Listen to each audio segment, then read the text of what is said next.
All these years, and the view of the Alchemy Commission hasn't changed a bit.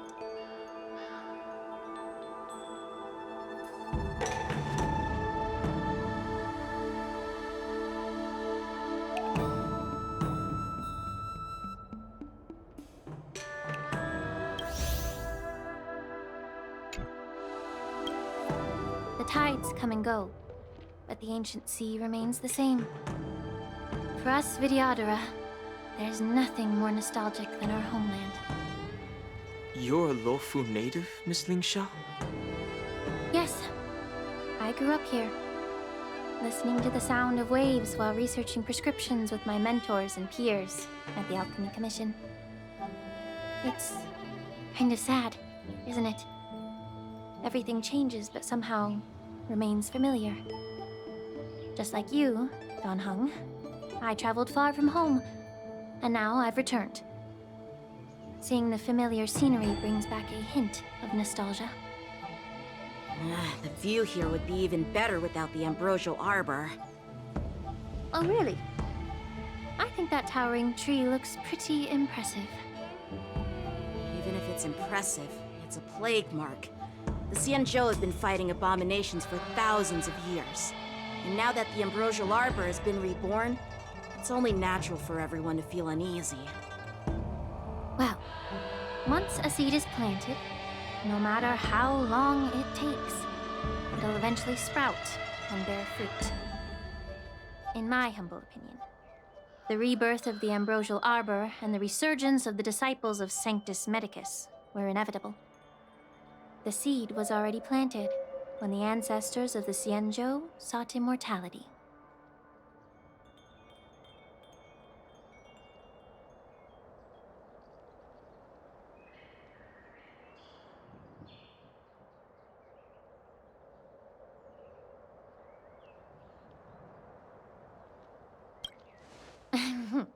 My bad.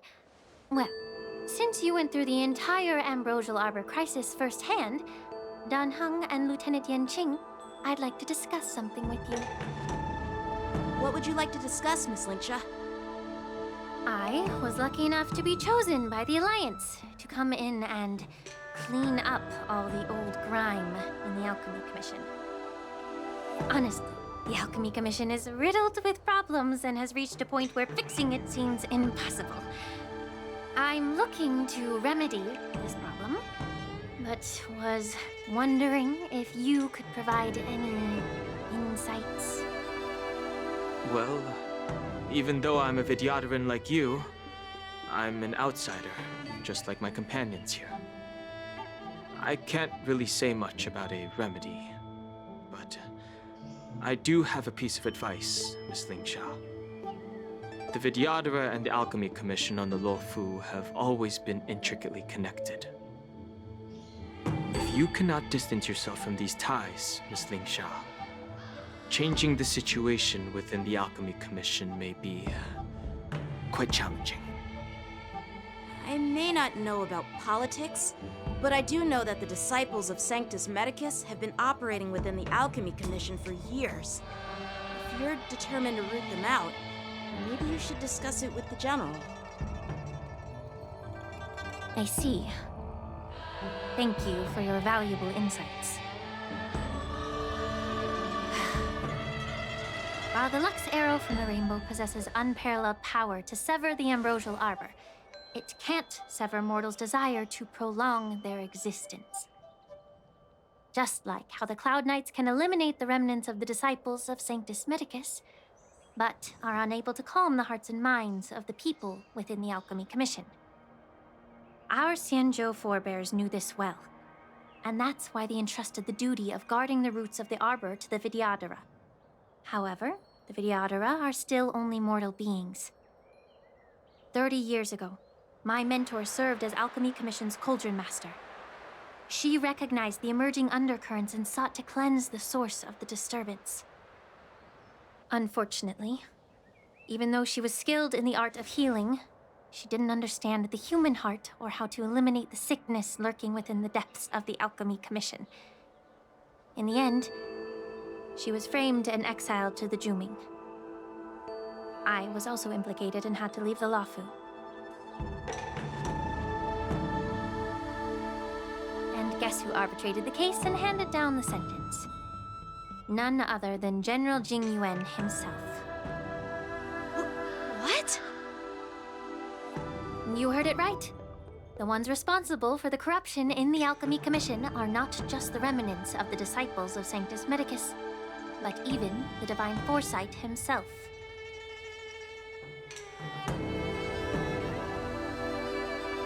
Alas, why is your face turning pale, Yanqing? Don't worry about it. I understand that when someone holds a position of power, they may sometimes have to make tough decisions. I won't hold any personal grudges against him. Besides, at our age, holding personal grudges is a luxury we can't afford. Lingsha, you're back! I've been waiting ages for you.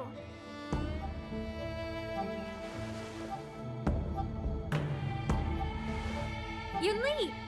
Why aren't you with your grandpa? What brings you to the Alchemy Commission? Well, let me take this opportunity to introduce you to Yanqing. What a small world. You stole my sword! Give it back! I see. Let's skip the introduction part then. Why do I keep bumping into you? Are you stalking me or something? Of course not. Unlike you, Miss Yunli, I have important things to take care of. You, on the other hand, seem to have all the time in the world to wander around without returning my sword. Grandpa used to say that a sword reflects its master. I talked to your sword, and it told me that you've been distracted. You hesitate when you should strike, and you struggle to stay calm when your sword is unsheathed. Now that I see you again, I realize your sword was right. It wasn't me who took your sword.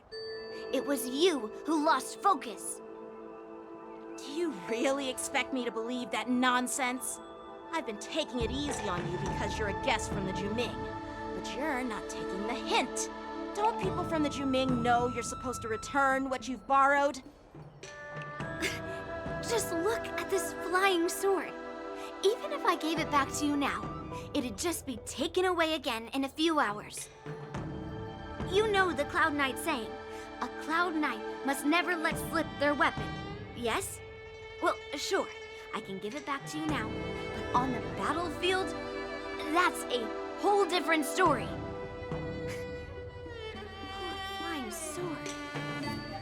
Fine! You don't have to give it back because I'll take it back myself!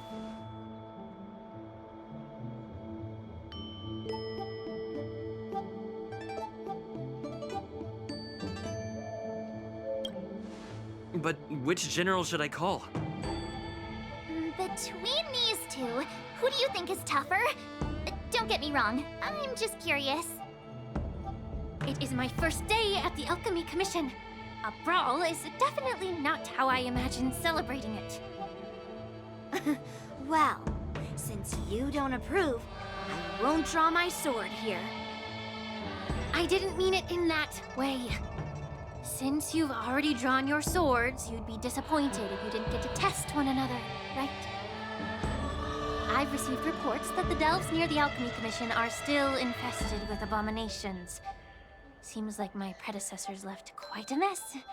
So, if you two want to determine who's better, why not focus on them instead of each other? Clearing out some abominations? Sounds boring. It's the Cloud Knight's duty to eliminate those abominations. You don't have to ask me twice, Miss Lingsha. I'll help you get rid of them. Oh, you think you're the only one who knows how to behave? If Lingsha needs anything, I'll gladly draw my sword and help her out. It's so heartwarming to see both of you being so sweet and caring. So then, shall we get going?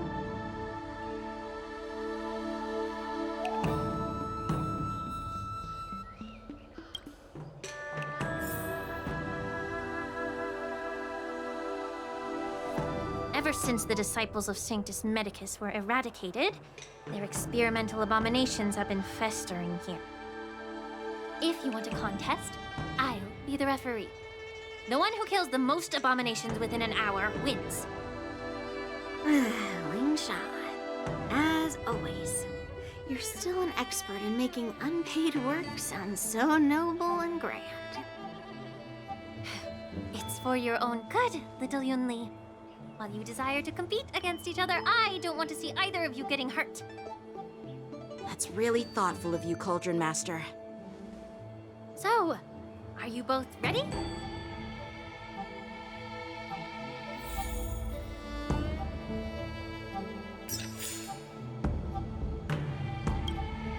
Ugh. Looks like my predecessors left quite. Let me say it again. The one who kills the most abominations. Wait, be careful when you draw your swords, and make sure. Can we... Stay in step.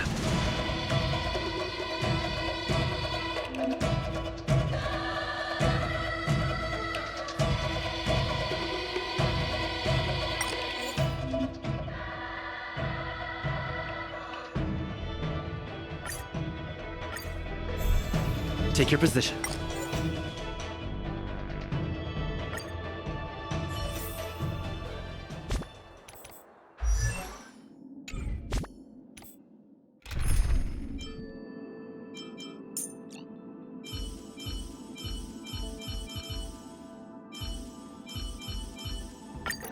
Ah, Mr. Stellaron. Time for us to reveal our true value to one another.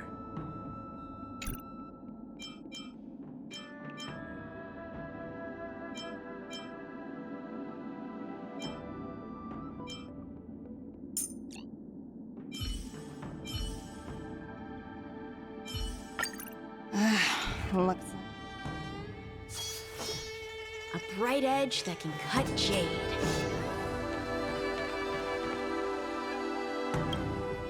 Ugh. Let me say it again. Be careful when you draw your sword. Can we... Harmony and unison. Stars echo. Blade I didn't expect someone who can't even hold on to his sword to actually have some skill.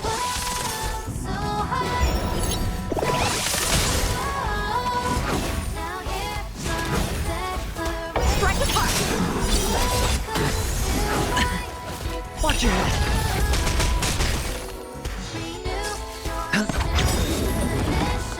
Bust. Or maybe I'll take it off!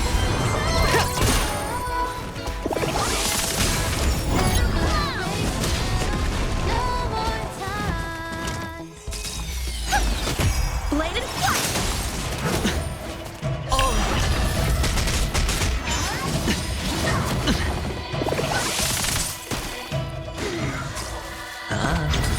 Liquidation! Right! Investing in victory means playing the long game! Strike apart! Swords descend!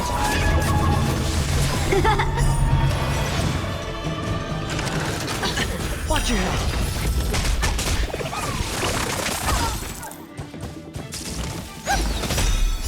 Stars echo. Blade and flash! Bust. Or maybe I'll take it off!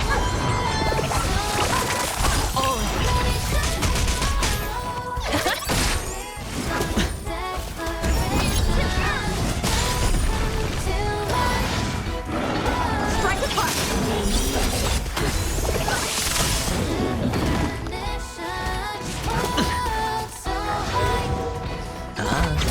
Go nothing! Watch your head! Right! Investing in victory means playing the long game!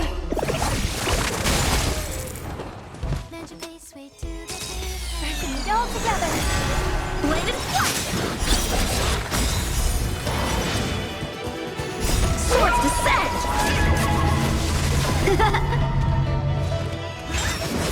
It's okay. It's okay.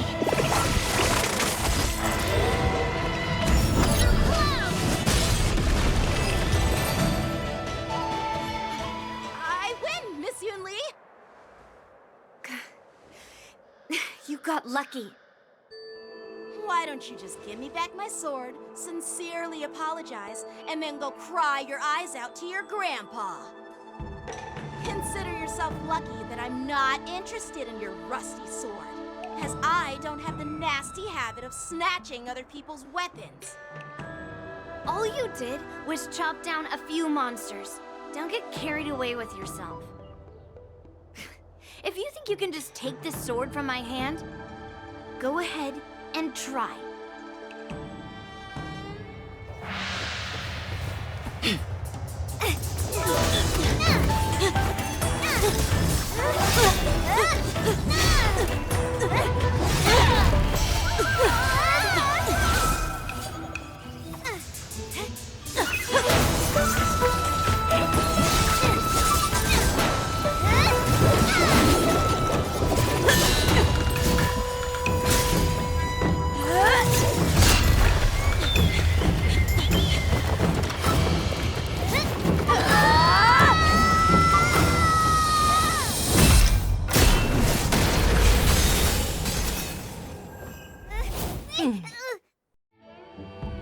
Well fought, my young friends.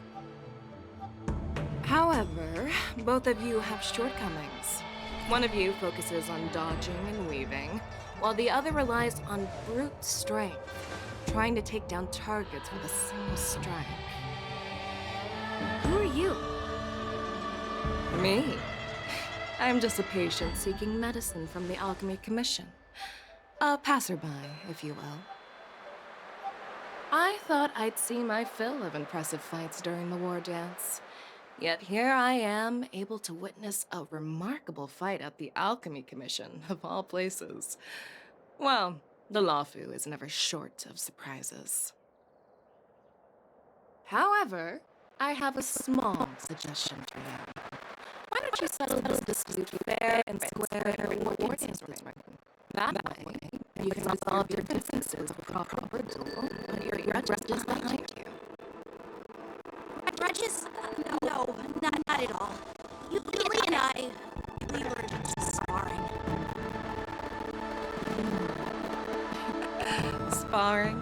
You summoned your flying swords, and she swung her sword with full strength. No grudges between you. I don't believe it. Aha! What brings you here, Lady Fei Xiao? Have you finished your health consultation with the Dragon Lady? Fei Xiao? Grandpa always talks about you. Could it be that you're... The Merlin's Claw of the Sanzhou Yaoqing? Looks like I'm quite famous on the Sanzhou Lawfu, too. Of course. Everyone has heard of the great general. Known to all, and unbeknown to none. Great General? Isn't that title a bit too narcissistic? I don't like it. Ooh, I heard there's a dozing general on the Lawfu, so I came up with a humble nickname for myself. The Lacking General. Lacking in worries, regrets, and rivals. Sounds much better, right? Yeah, that's a befitting title that sounds both humble and impressive. Now that the sparring session is over, Yanqing and Yunli, shouldn't you politely thank General Fei Xiao for her guidance and bury the hatchet? Here's your sword. Keep it safe. Or it might get taken away again. By the way, we haven't settled the score yet. I'll defeat you fair and square next time we fight. This is how she apologizes? Now that I finally got my sword back, I should report to the seat of divine foresight. I'll take my leave, General Fei Xiao.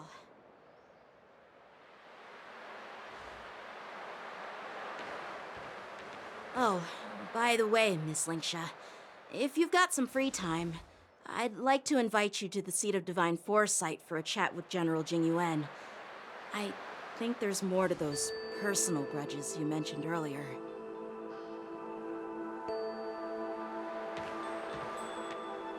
Thanks for stepping in, General Feixiao. Otherwise, I'd have had to knock them out with my incense. Not at all. Just doing what you asked. How about we call it even as payment for the healer lady's consultation? Sorry, but even a general needs to pay their bills. We don't do credit here. And let's not forget, you'd have been waiting decades for a chance to see the Dragon Lady if it weren't for me. Well, you can always send the bill to the Seat of Divine Foresight and say it's for mentoring those kids. After all, it was quite the effort splitting them up. I nearly had to get tough. Now, if you'll excuse me, I need to find a spot and get some fresh air.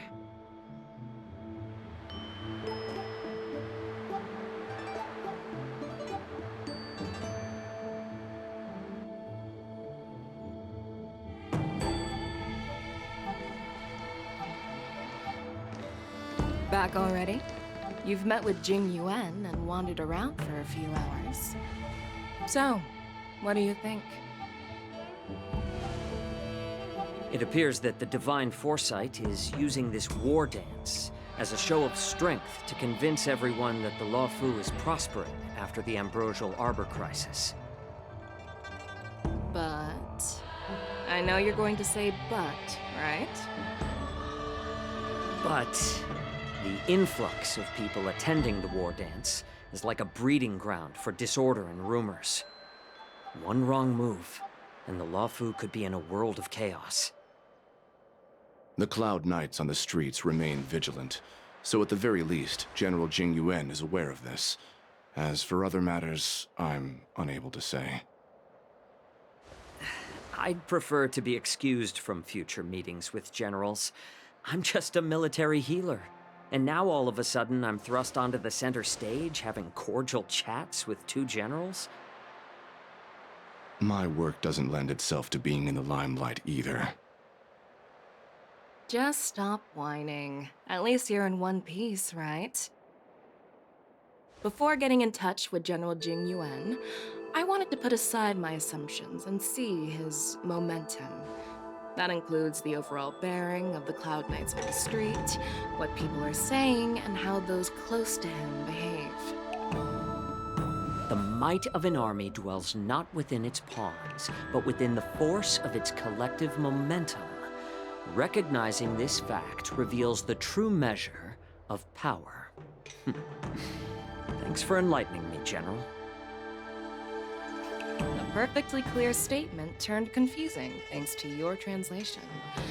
You made me lose where I was now. Anyway, this is how I operate in battle, so you might as well get used to it.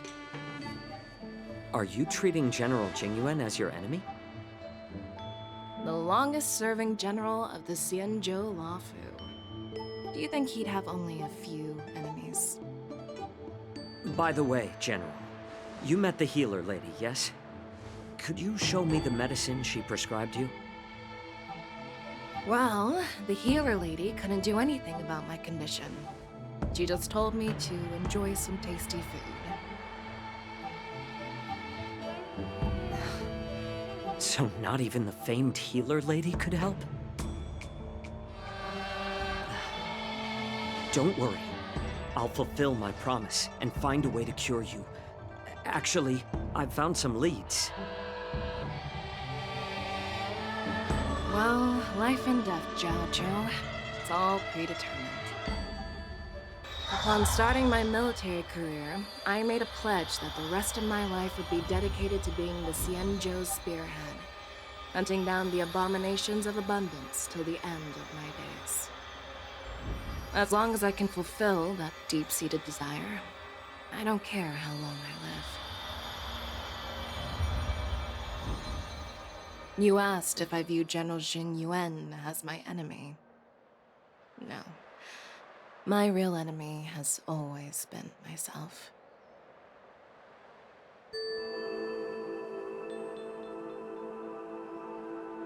Enjoy some tasty food. So, what's for dinner tonight? Jeez. You really know how to read the room, don't you? You guys figure it out for yourselves. I'm due to catch up with an old war friend I've not seen for quite a long time.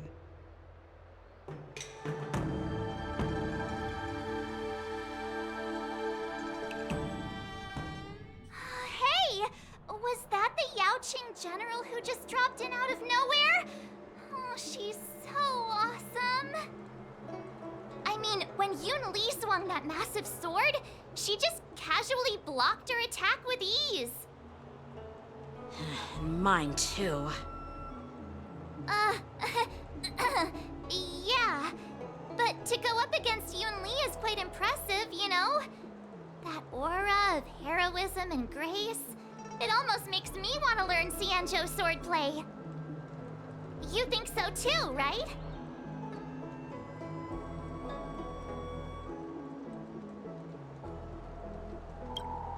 I agree. General Fei Xiao is indeed impressive. I was talking about Yenqing, actually. Thanks for the kind words, Miss March. The war dance is coming up, and I've been chosen to represent the Cloud Knights in the ceremony. I've had my fair share of defeats lately, and even though I know there are always more skilled sword masters out there, seeing General Fei Xiao's skills today has made me feel a bit uneasy again. Don't underestimate yourself. After all, generals won't fight in the ring during the war dance. Just remember the state of mind you had when you single-handedly took on me and Blade, putting life and death aside. With that mindset, you can prevail against most challengers. I see. Thanks for the advice, Master Dan Heng. By the way, now that today's events are over, General Jing Yuan wants to invite all of you to the Seat of Divine Foresight. He has something important to discuss.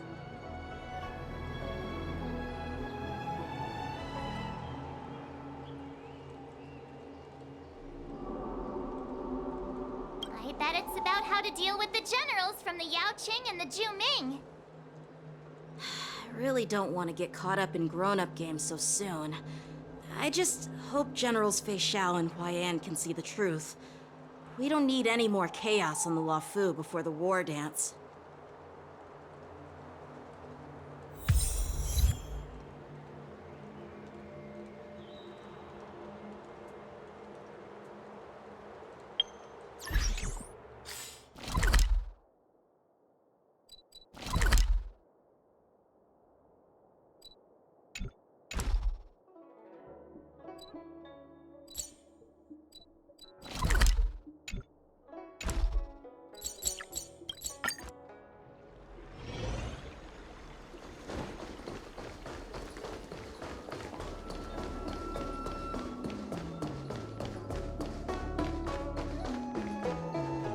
What is your purpose for entering this?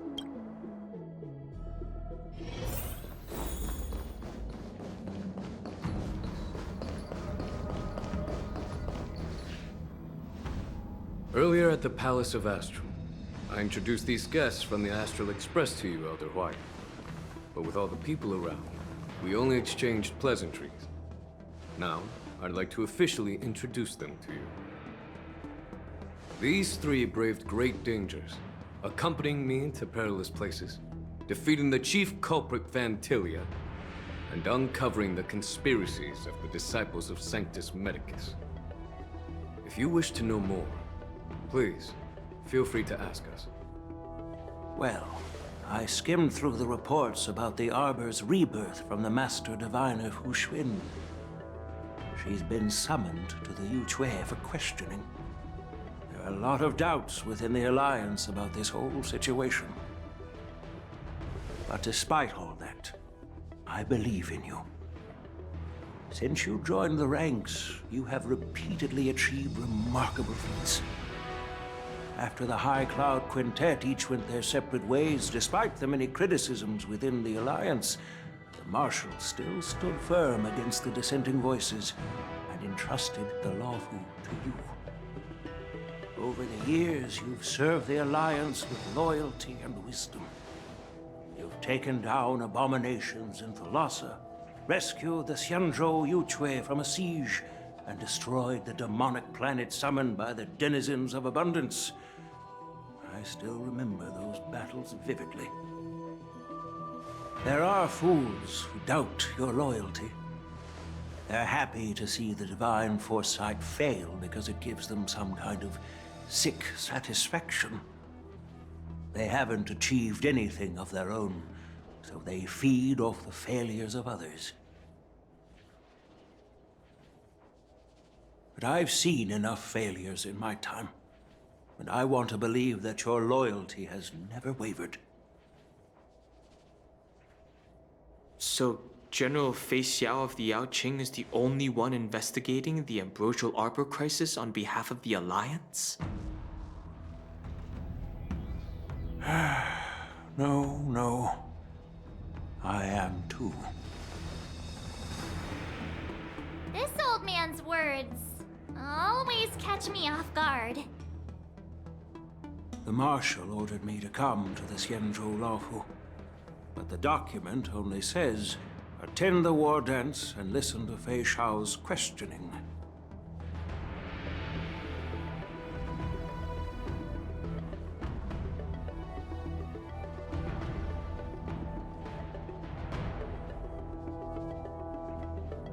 The Marshal is well aware of Jing Yuan's purpose in holding the ceremony and understands the situation he is facing. She mentioned it because she believes both issues are important. Thanks for your kindness and sincerity, Elder Huayan.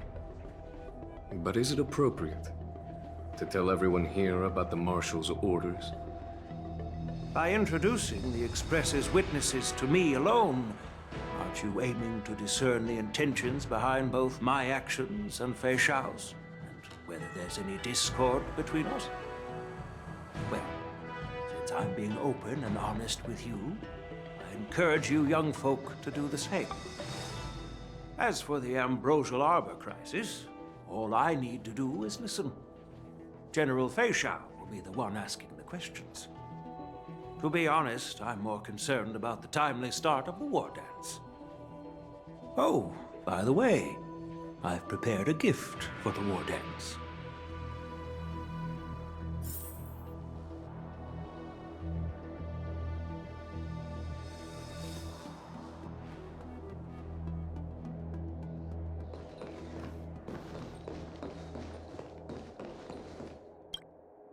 Yes, it's this case right here.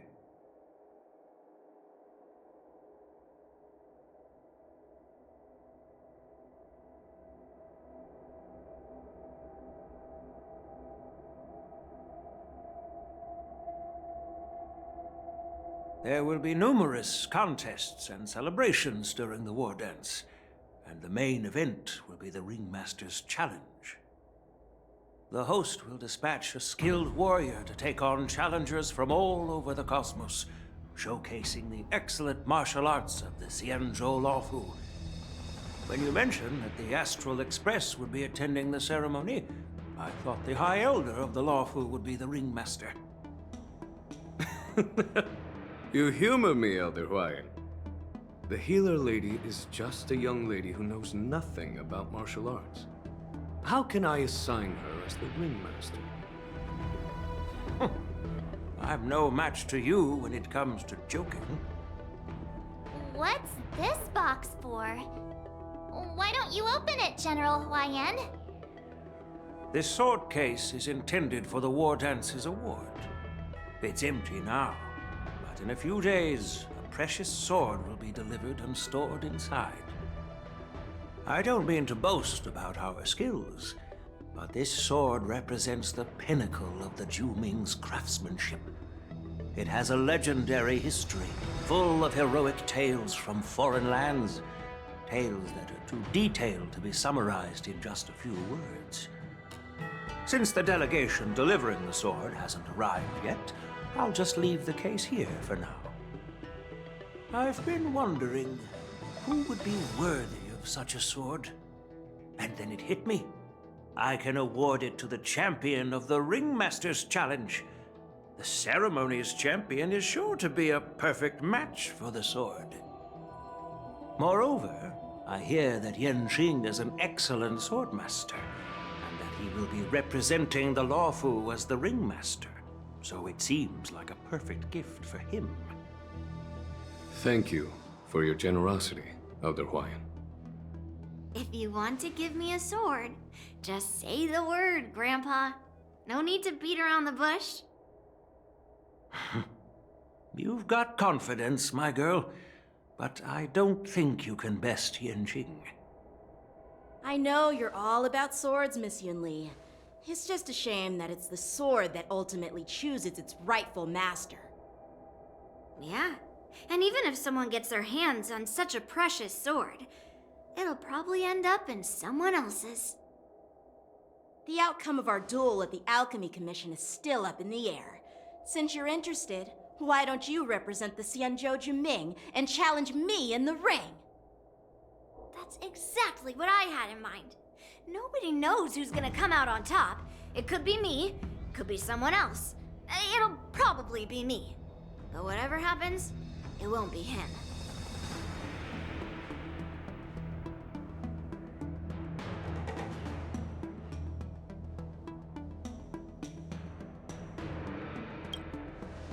Not to be rude or anything, we've been watching their drama. I'm dying to find out who beats who. Quiet down. We have other guests here. I've prepared this sword to add some excitement to the ceremony, not to have you two squabble. It's not a good look for the Alliance. While you both seem confident that you'll win, you need to remember there can only be one winner and one loser in the ring, which could lead to hard feelings. Actually, I have an idea. We don't know who the winner will be, and it might not be either of you. But if you're eyeing that prize, you'll need to work together. I want you to take on an apprentice who will take part in the war dance and win at least one match. How does that make sense? In my humble opinion, while a Cloud Knight is commendable by securing victories, it's even more so to pass on your skills and spread the way of swordplay. I'd be greatly pleased if this apprentice could represent the Express in the war dance by displaying their Cloud Knight flair and prowess. Well, Elder Huayan's idea is quite interesting. Imparting swordplay skills requires teamwork, and both the winner and the loser will learn a valuable lesson regardless of the outcome. The question is, whom should the two of them take as an apprentice? Huh? Who? Wait, me? I noticed just now that Miss March seemed quite interested in the outcome of your sword fight, so I thought, why not teach her the art of swordplay? Oh, wait. Are you serious, General? Why am I being dragged into this all of a sudden? I've never practiced swordplay before. I'm a total newbie. You really think I can learn it? Well, you'll probably realize I have no hope and give up on me. And that'd be so embarrassing.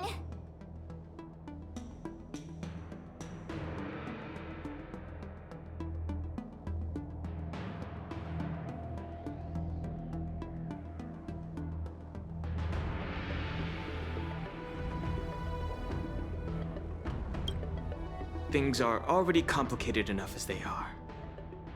He strikes like lightning. Does Mr. Don Hong really need anyone's guidance? As for Miss March, she's like a piece of jade in the rough, just waiting to be shaped. I appreciate your kind words, General YN. But won't teaching me swordplay be a waste of Yanqing and Yunli's time? They should be preparing for the ceremony. Plus, I heard that each swordmaster has their own special moves. What if they let something slip while teaching me? If everyone knows each other's tactics, won't that make it hard to catch people off guard during the war dance? That's considerate of you, March 7th. But don't worry. It'll take you at least a decade of hard training before you can even start learning special moves. No need to freak out. A few Juming swordplay tricks will mean you'll be more than equipped. Really? Looks like March's curiosity has been piqued. The whole point is to know each other's moves. Defeating your opponent in just one move? How boring would that be? Plus, what really decides a swordsman's fate isn't some special move. It's the solid fundamentals. So Miss Yunli has already agreed. What do you say, Yang Qing? General, I haven't graduated yet. How can I be qualified to teach swordplay to others? So you're admitting your defeat, huh? If you're not even competent to teach, why don't you let me be the ringmaster instead? Yang Qing, teaching an apprentice is also a way of honing your own skills and gaining insights. You've been an apprentice for years.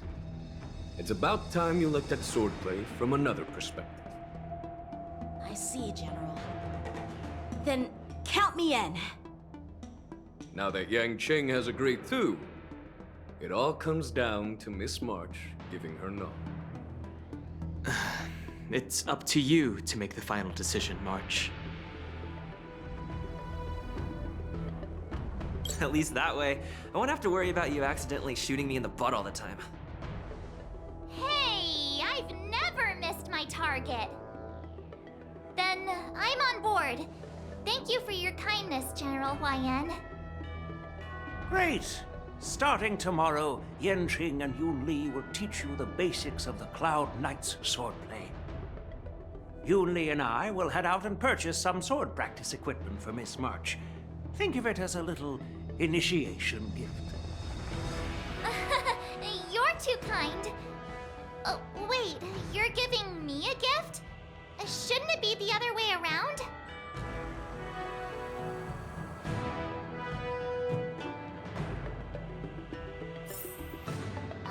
General Huayan's gone. Wait, why does something feel off about what we talked about? I think we strayed off topic. How did things even get to this point?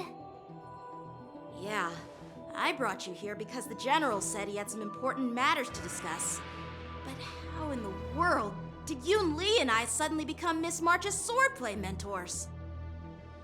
Because General Huayan wants us to stick around on the Lo Fu for some time.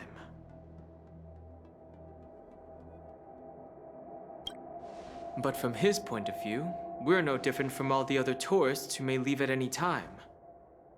Since the crew's actions were mentioned in the Lo Fu's operations log were given to the Alliance, he probably wants to see firsthand if we're as capable as the report claims, or if we're just some made-up excuse to save face. And he wants to see it for himself during the war dance, which is why he even dragged Yun Li into this. What began as a simple contest between two sword masters has now evolved into you two collaborating to mentor March. Elder Huayan is still that tricky general who likes to give everyone a headache. My apologies. Truth be told, I invited all of you to the ceremony because I wished for you to act as my witnesses. I apologize for not disclosing this information earlier. In the coming weeks, I'll also invite all of you to a meeting with General Fei Xiao, where you may need to answer her questions and clear up any doubts she might have. So please, be prepared for the meeting. Don't worry, General. No matter what happens, I'm prepared to stay here as the Express's witness and answer any questions. Thank you, everyone.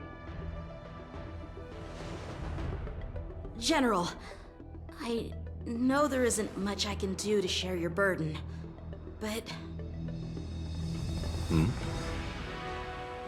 As the Lawfu Ringmaster, I won't let anyone defeat me in the war dance. I know.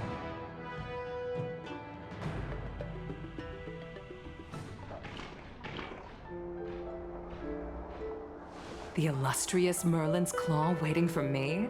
And for so long, too? It's quite an honor. It's been a while, General Fei Shao. It's been 30 years since we last saw each other. Right, Yukong? Yes. Back then, you were the vanguard of the Yao Qing's Verdant Knights, and I was a pilot of the Law Fu's Rainbow Orbit Fleet. Who would have thought that upon meeting again, you'd be a general, and I'd have given up flying? Really does feel like a lifetime ago. Well, I wouldn't say I haven't seen you in 30 years. After all, your great victories are announced through the Yellow Bell resonance system every day. So I'm well aware of your great feats. How's your health holding up? Still stable, I suppose. Do you still remember the medic who saved me in battle? That healer with the odd name and peculiar temperament. What was his name again? Was it Pichu? Or Kachio? Jiao Cho. He's been my retainer and personal healer, delegated by the Alchemy Commission from the Xianzhou Yao Qing. Over the years, he's dedicated himself to managing my condition. It's thanks to him that I'm still in good health today. Given my background, I'm happy to have made it this far. I'm relieved to know that you're safe and sound. Well then, since you and Elder Huayan are here, I imagine you must have received orders from the Marshal? As your friend, may I ask how the Alliance intends to punish the General of the Lawfu? The Arbor's rebirth has frightened the elders who lurk behind the scenes. They fear the resurgence of abominations, much like what happened 30 years ago. Although the report from the Lawfu explained all the details, we don't know if the Ruin Legion really invaded, or how exactly the Stellaron Hunters and the Astral Express became involved. This puzzle has many missing pieces. As you know, the fugitive Jing Liu, who mysteriously disappeared many years ago, has resurfaced. This time, she has brought along an Outworlder and a coffin, claiming to offer the Marshal a method to fight against the Eons. The Lawfu Preceptor has also leveled accusations against Jing Yuan for neglecting the Alliance's principles. She asserts that Jing Yuan enabled the exiled Imbibitor Lunae to re-enter the Lawfu, thereby unlocking the lunarescent depths within Scale Gorge Waterscape, which in turn disrupted the Vidyadhara's dutiful watch over the Ambrosial Arbor. It is for these reasons that I have come here to the Lawfu today. Well, duty calls. Perhaps I shouldn't have mentioned all of this to an uninvolved person, but since we once fought together, I didn't want to keep you in the dark. Perhaps pretending you didn't hear any of this would be for the best. I understand. I'm sorry. I was out of line. I know I shouldn't be defending General Jing Yuan right now, but... well, you know how I am. The Lawfu has enjoyed centuries of stability since the end of the sedition of Imbibitor Lunae, much of which can be attributed to General Jing Yuan's masterful strategizing. Unfortunately, for long-life species, enduring through the ages always culminates in a failure that undoes all previous achievements. A moment that our adversaries relish. That's true. And that's why I'm also here for another purpose. To visit Hule. Hule? You mean that Hule? The Borisin Warhead? The same Hule who has been imprisoned in the Shackling Prison for over 7 centuries? The nemesis of the Foxians who will never be forgiven and shall be imprisoned until the end of the cosmos. I can't quite remember the exact wording, but yes, the very same Hule. Usually, only emissaries from the Xianzhou Yao Qing Skyfaring Commission visit him once every century. Why do you have to visit him now, of all times? The Foxians and the Alliance made a pact to combat the abominations, aiming to achieve justice and free their kin. That werewolf monster is to be forever imprisoned in the dark recesses of the Shackling prison, facing unending retribution. Given the situation on Balafu, those on the Yaoqing are concerned about Hulei's imprisonment. I'm afraid that the routine visit every century is no longer sufficient to ease their concerns. That's why I was sent here, to reassure them. It's all bad news. Well, not everything. There might be a silver lining. Oh, by the way, I found some clues about the thing you asked for. Tell me more. The Verdant Knights followed the route you mentioned and discovered the wreckage of the Whistling Flame ship. Unfortunately, there were no survivors and no cargo. However, someone had already been on the scene before we arrived. Our people? Or someone from the IPC? No, neither. Yukong, have you heard of a person named Ron May?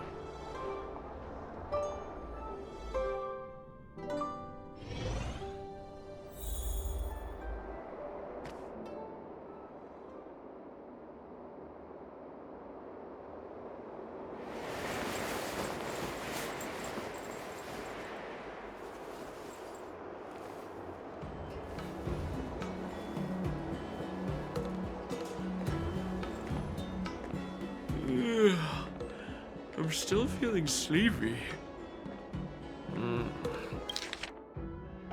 Did I oversleep? Where did March and Donham go?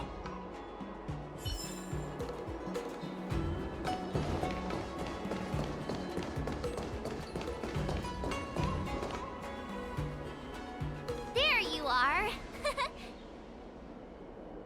You haven't forgotten about our promise to General Huayan, have you? I woke up especially early so I can start teaching Miss March swordplay. Hey, why are you blushing, Master Yanqing? This is, the first time someone has called me Master. I need to, get used to it. Ahem. Let me make it clear.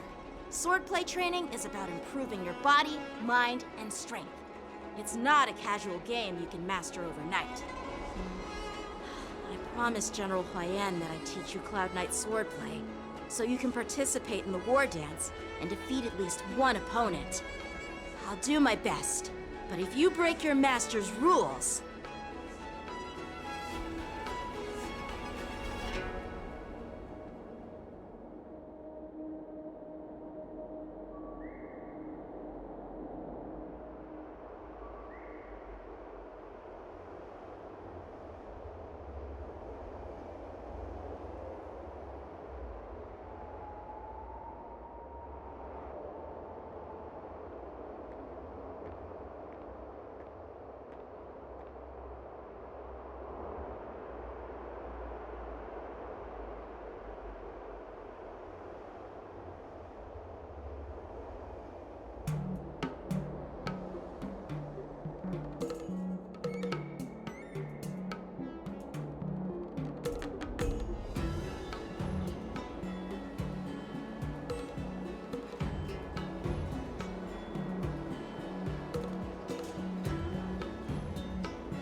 too late for regrets. I'm already regretting my impulsive decision. Honestly, I'm not sure what I'll do either, because I've never been a teacher before. So, Miss March, please behave and don't skip classes. Or complain. You need to toughen up and train her properly, Master Yanqing. Don't go easy on her. You're so heartless. By the way, where's Yunli? I've found a quiet spot in the back garden of the Palace of Astrum for our first lesson together.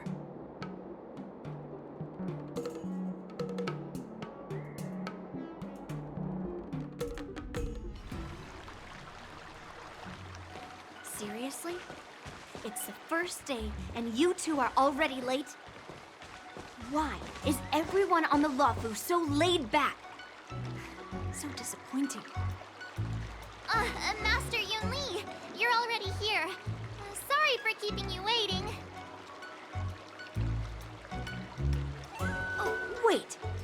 Were you trying to teach her in secret? That's sneaky.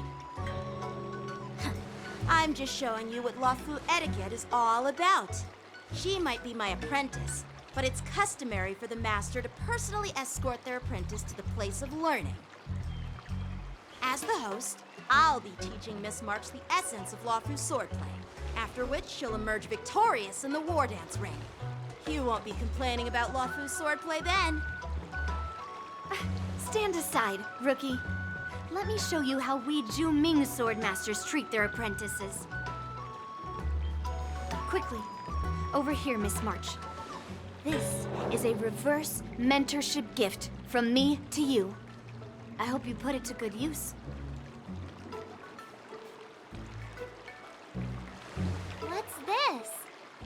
Xianzhou clothing? It's so beautiful! Sword practice requires precise movements. This outfit is tailored to fit perfectly and allows for smooth movements. I even added some small accessories. I put a lot of thought into it. You're awesome, Master Yunli! See? See? How can you compete with me? I'll teach March 7 the essence of Ju-Ming swordplay so she can win the contest with my sword skills. Actually, I've prepared something too. Huh? You have a gift for me too, Master Yanqing? Since you want to learn swordplay, Miss March, you'll need suitable weapons. So, I went out of my way to prepare a pair of swords overnight. Unfortunately, I didn't have time to ask the craftsman to customize the swords for you. But I did my best to choose ones that look nice and are suitable for a beginner. I hope you like them, Miss March. Thank you, Master Yanqing! Bet you didn't see that one coming, did you, Yunli? The real competition is just getting started. I'm so lucky to have two great masters. But why does it feel like things are getting a bit weird?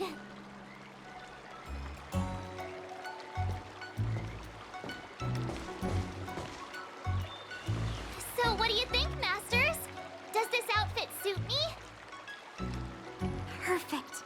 I chose it carefully. It's perfect for beautiful young swordswomen like you and me.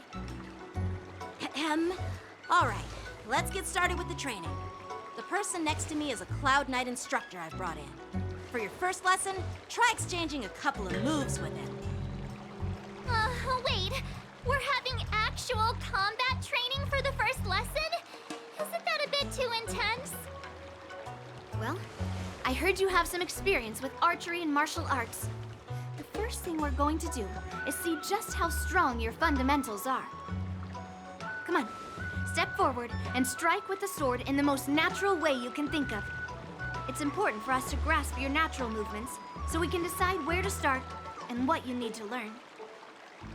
If you're ready, let's begin. Okay.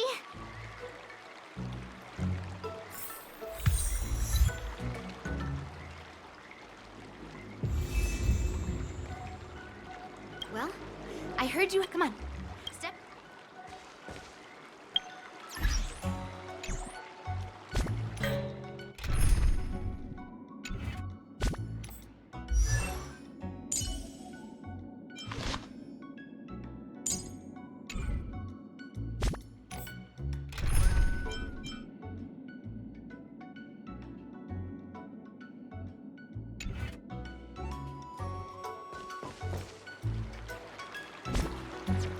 Peach blossoms and divine sword descend.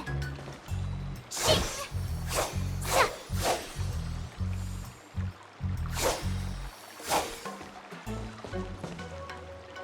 Ahem. All right, let's get started with the training. The person next to me is a Cloud Knight instructor I've brought in. For your first lesson, try exchanging a couple of moves with him.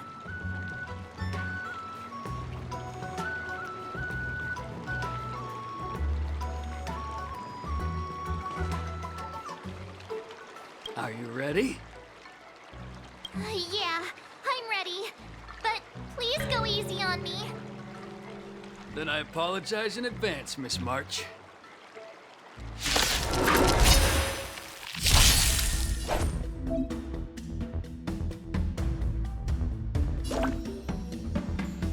Please have some team. Pay close attention, Miss March. Lawfu swordplay is all about being swift and agile in your movements. Bladed flush! Right on time. Practice is over. Swords descend! Ignore him. Strength is everything. Get a few like this. Well done!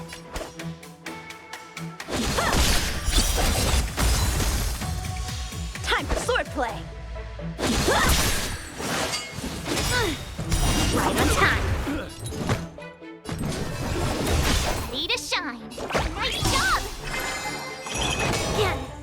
Yes, you! How many can you block? Strike apart! I'm starting to get the hang of it. Awesome! You'll make good practice.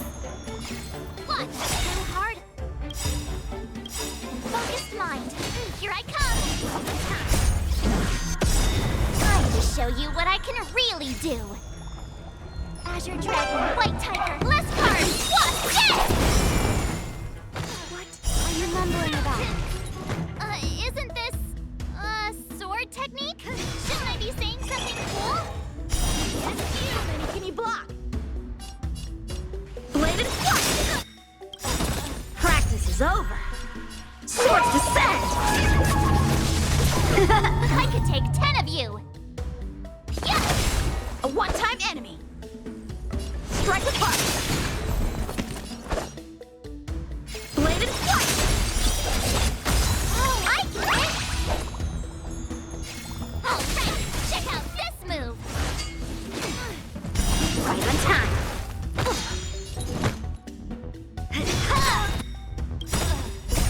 Melt! Strike apart. Leap through clouds!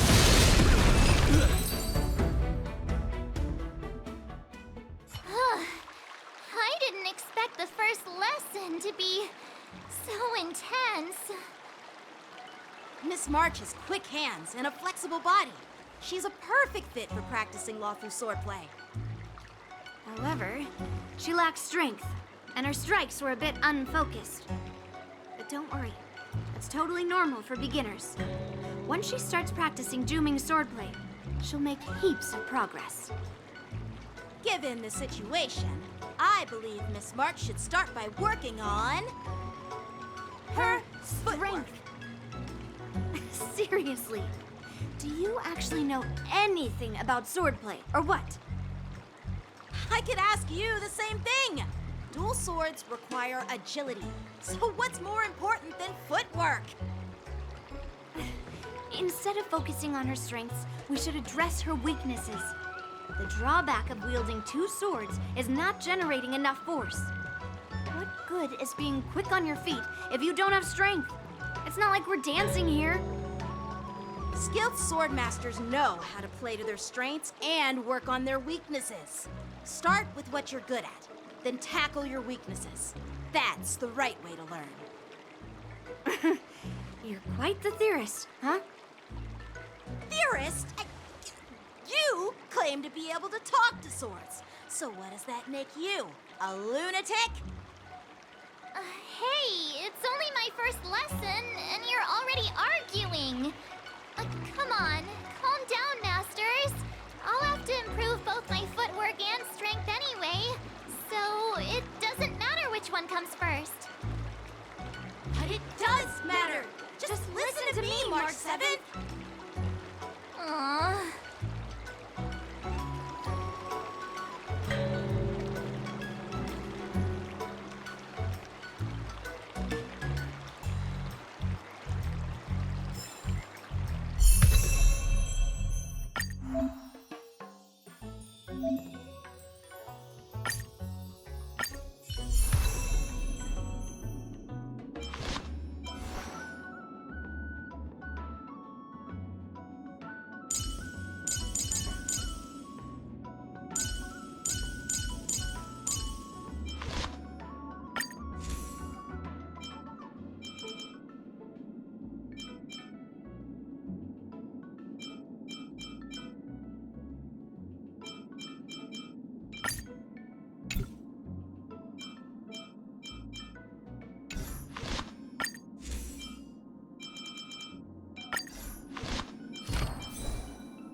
Dear Himeko, Mr. Yang, and Pom Pom, we're all good here on the Xianzhou Lafu, so no need to worry. By the way, how's your trip going? As for me, I've somehow become the apprentice to 2 Cloud Knight sword masters, and I've been honing my sword skills with their guidance. One of them is Yanqing, the boy we've all met before. The other is Yun Li, the granddaughter of General Hua Yan from the Xianzhou Juming. Both masters are super strict, giving me a real taste of how hard sword training can be. I tried to drag him into this, but he refused. Then I tried to rope Dan Heng in, but Master Yanqing wouldn't have it. Still, I didn't let the difficulty get to me. In just a few weeks, my sword skills have improved a lot. Both my masters think I have unique talents in swordplay, and are literally fighting each other to teach me their skills. Thanks to their guidance, I've actually made some progress. When I get back to the Express, I'll definitely show off my skills and impress you all. Looking forward to your reply. Yours, March 7th.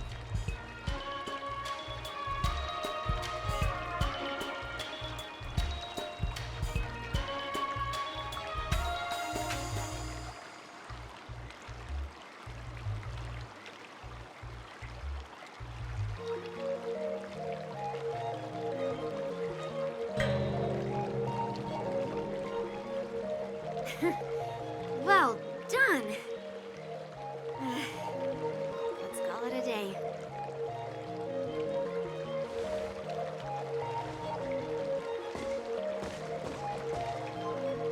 Miss March's sword skills are really coming along. She'll hold her own just fine in the war dance.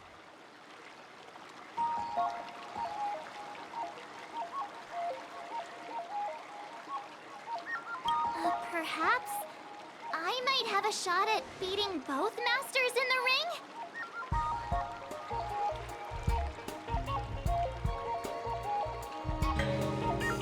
Oh, get real. You've only been practicing for a short while. How could that possibly happen? With your talent, Miss March, if you dedicate a few more decades to training, you might eventually be able to defeat Yun Li. Decades? But I'll be an old lady by then. No, no. Can you believe it? March 7th has actually become a pretty decent swordmaster in such a short time. Now I understand why Grandpa always had a grin on his face while training me. Are you sure he wasn't laughing at you? Oh, shut up! It's all thanks to your amazing guidance, Masters. Miss March, you're really getting the hang of wielding dual swords. If you're keen on advancing, trying out different Xianzhou blades could improve your touch. Oh, let me see. Which sword is the most powerful? Single sword? Great sword? Or maybe a flying sword? There's no such thing as the most powerful sword. It's all about the skill of the swordmaster. Yanqing wields several flying swords, while I only wield one. But remember how I kicked his butt at the Alchemy Commission? First, you didn't kick my butt. Second, you'll never kick my butt. Third, how about we settle this right now and see who kicks whose butt? Yeah, I'm up for that. And if I kick your butt, you'll drop out of the war dance. Deal? Why are you two arguing again? I thought things had been improving between you lately. There was talk that the leading disciples of the Law Fu and Zhuming generals were supposed to face off in the war dance, but for some reason, they suddenly teamed up to train an apprentice of their own. Turns out, the rumors are true.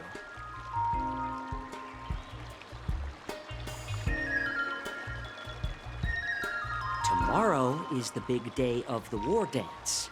Shouldn't you two be focusing on honing your skills instead of teaching swordplay here? You're...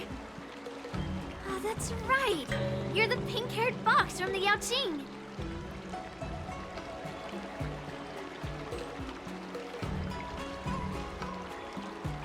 This is Mr. Jiaoqiu, the healer working for the general of the Xianzhou Yaoqing. Ah, got it. So, you're the participant attending the war dance on behalf of the Yaoqing. And you were trying to sneak a peek at our training? Sorry for the misunderstanding. I don't know anything about martial arts. I'm just here on the general's orders to take care of some official business. I didn't mean to interrupt your training. I'll be on my way. If you know nothing about martial arts, why were you smirking earlier? Well, my curiosity got the better of me, I suppose. When I heard Miss March's pondering about what to learn, I couldn't help but wander over. From my professional experience, cleavers, slicers, chopping knives, and carving knives are all just tools. Kind of like frying, sautéing, boiling, and deep frying in cooking. They're just ways for people to show off their skills. How you use them really depends on the ingredients you're working with. It's like your sword teaching methods. If you align your ingredient, in other words, your apprentice's natural tendencies, with the right cooking method, by which I mean the teaching method that best suits her, she'll make double the progress in half the time. For example, golden eggplant tastes best when fried, cloud peppers when stir-fried, and yellow boulder beef when simmered. It's all about discovering the nature of the ingredients. I mean, apprentice.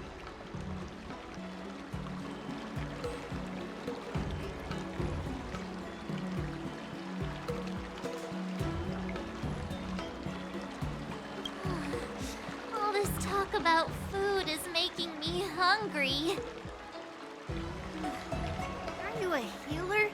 Why are you talking about food? Well, it's just a metaphor. The medicinal school I follow on the Xianzhou Yaoqing is called the Rancha School. That specializes in food therapy. So it's only natural that I know a thing or two about cooking. So, you're the General's cook? I'm a healer. But anyway, a cook who isn't interested in health doesn't make for a good advisor. Fine. Call me a cook if you want. Seeing the way you're looking at me, it's obvious you think I'm just some feeble academic who likes to blabber on about martial arts. But, in reality, I know a thing or two about killing. After all, the art of healing inherently encompasses both life and death. Why is this guy suddenly getting all serious with kids? Do you recognize this bottle of medicine in my hand? No. This is called tumble dust, an extract from an exotic flower named Yabra. Ugh, is it poison? Well, it depends on how it's used. With just one drop, it's able to numb a patient's body during surgery, making them painless throughout the entire process. However, increase the dose or the potency, and it'll slow the metabolism, making the blood thin and resulting in the loss of all senses. Even long-life species cannot escape its effects. This thing can save lives or take them. It's more powerful than the swords in your hands. That may be so, but still, I prefer settling things with a sword than, you know. Huh. Looks like I did get you all wrong. You're not a feeble scholar, but a sinister and despicable one. Hey, why the insults all of a sudden? I'm just sharing some medical knowledge here, not persuading you to poison anyone. Seems like you get real excited when talking about poison. I can't tell if that's an honorable thing or sinister. Picture this. Two individuals. The one standing is full of malice. The other lying down is honorable and righteous. How can the one who's lying down label the one standing as sinister? In the throes of combat, where life and death hinge on a singular moment, every idea fades into nothingness. The only thing that matters is staying alive. Surviving the battlefield reshapes all notions of worth, be it integrity or treachery. In my eyes, their significance is negligible. Perhaps you've underestimated Yunli and me, Mr. Jiaoqiu. We may be young, but we've seen our fair share of war. Well, then you should know that the war dance is nothing more than a contest. So why are you so focused on it? When I was appointed as the ringmaster for the war dance, I asked the general, we Cloud Knights are supposed to charge into the fray and slay enemies. Why do we have to swing swords in a ring just to please an audience? And this is how the general replied. To unsheath your sword in a ring is no different than on the battlefield, as your sword reveals the might of all Cloud Knights. The war dance is the perfect chance to showcase martial virtue and forge alliances from all over the cosmos. When we unsheath the sword without drawing blood, we not only display our might, but also the martial virtue of the Cloud Knights. That's quite an insightful statement, Yanqing. Well, my apologies for being so short-sighted. I've been on the Luofu for quite some time, but I haven't had the chance to see the ceremony venue for myself yet. Hearing you speak so highly of it has piqued my curiosity. Would you mind showing me around? You want to see the Sky Splitter ship where the war dance will be held? Let's go! I bet Yun Li and Miss March haven't seen it either, right? Well then, I'll give you all a tour.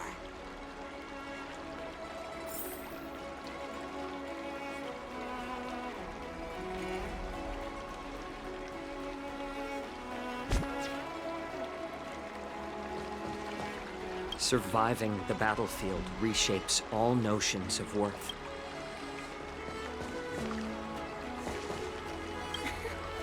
Can you believe it? March 7th.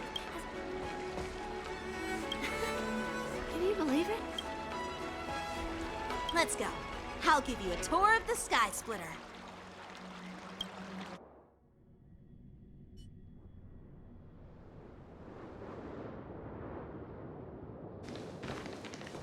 Looks like a lot of other visitors have also come to catch a glimpse of the Sky Splitter.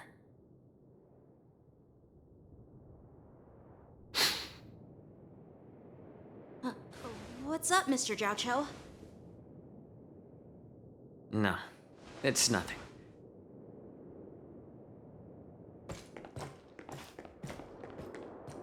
Do you see that airship in the distance? That's the Sky Splitter, the venue for the war dance ceremony. It doesn't look all that impressive from this distance. The Sky Splitter is actually a decommissioned Luofu military vessel. People aren't allowed on board until the war dance officially commences. Tomorrow, when the bell rings and the ceremonial cannons roar, I'll be there representing the Cloud Knights of the Xianzhou Luofu, standing in the ring, ready to take on challengers from all over the cosmos. Since I was a kid, I've been training in swordplay and the art of war under the general. Every day, I'd swing my sword 10,000 times, and then thrust it 10,000 times, repeating the process over and over. I understand that I'm not like other kids. I never envied the toys and freedom they all had. I never found sword practice boring or hard. Even in the thick of battle, facing down savage abominations, I never felt scared. Each day, I could feel myself getting stronger and stronger, and I racked up countless victories. It's the best feeling in the world. But then, I faced a really tough opponent, and just one slash shattered my confidence into 1,000 pieces.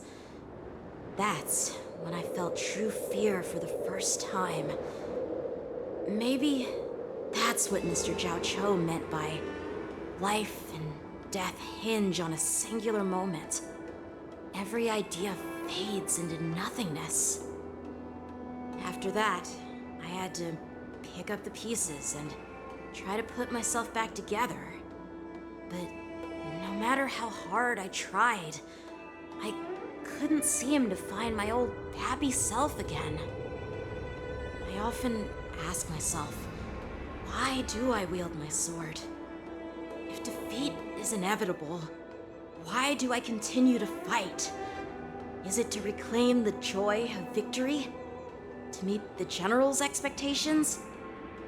Or to secure my honor among the Cloud Knights? While the general could teach me the art of swordplay, he couldn't teach me why I should keep on going. He said the reason must come from within myself. I've been struggling to find that reason. But after talking with you, Mr. Jiao Cho, I think I already have that reason in mind. As a member of the Cloud Knights and the General's apprentice, I've had a weight on my shoulders. And I know there's still more to shoulder. But when I wield my sword, it feels like I'm letting go of everything.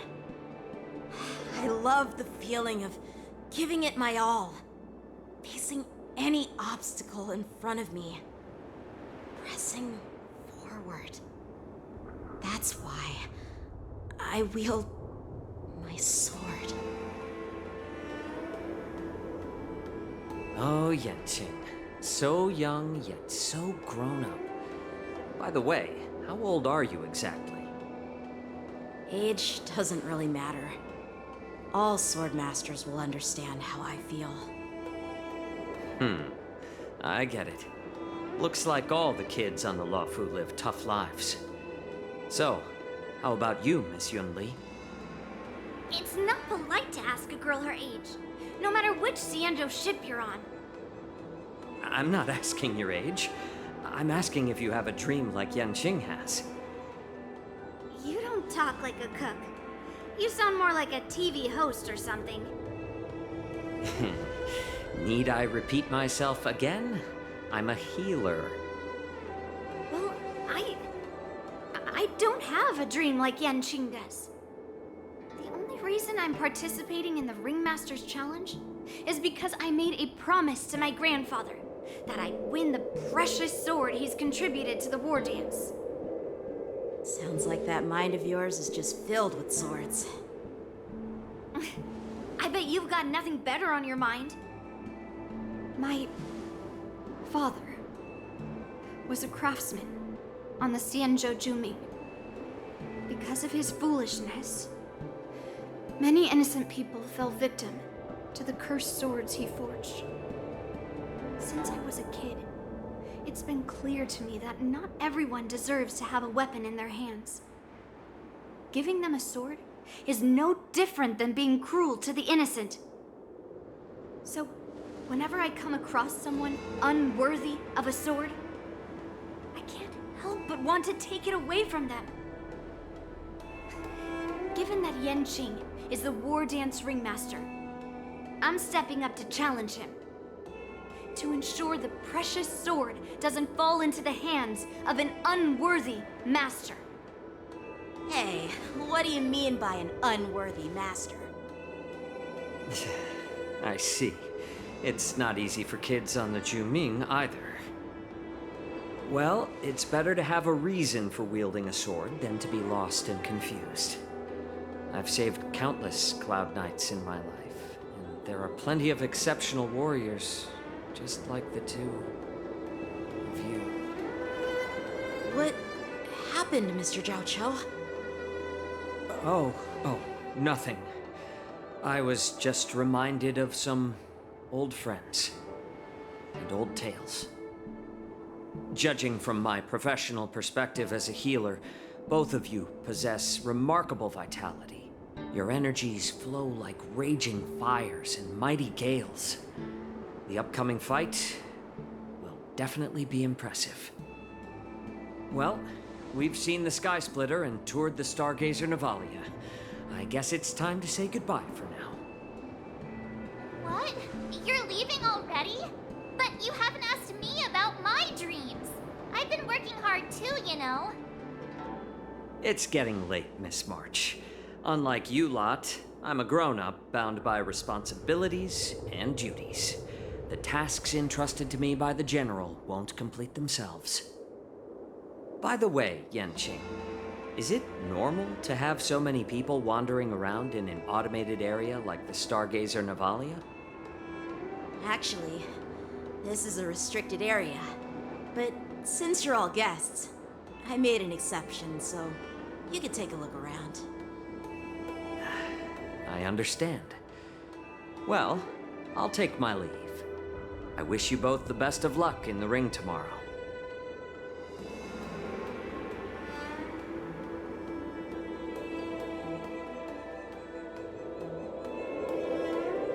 Seriously? I just spent so much time thinking about my dream, but he didn't even ask me. Now that we're done with our tour of the Sky Splitter, shall we continue with our training? Why don't we take a day off? What? You want to secretly practice swordplay by yourself? Dream on. You know cramming before a fight never works out. For some reason, seeing the Sky Splitter has boosted my confidence. So, I've decided to conserve my strength for tomorrow. All right, I'll take you out of the Stargazer Navalia.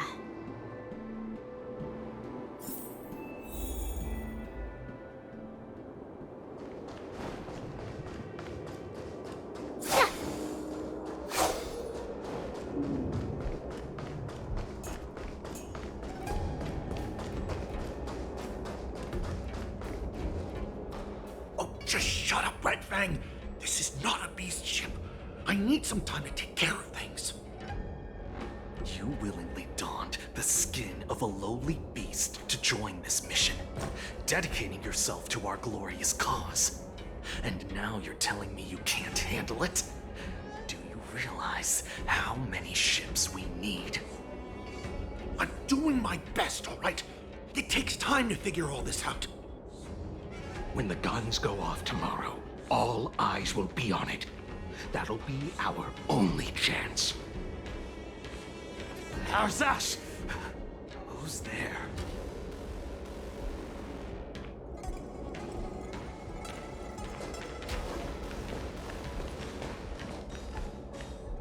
Who are you guys? An impromptu inspection. Why are there outsiders loitering in Stargazer Navalia? And a bunch of kids at that.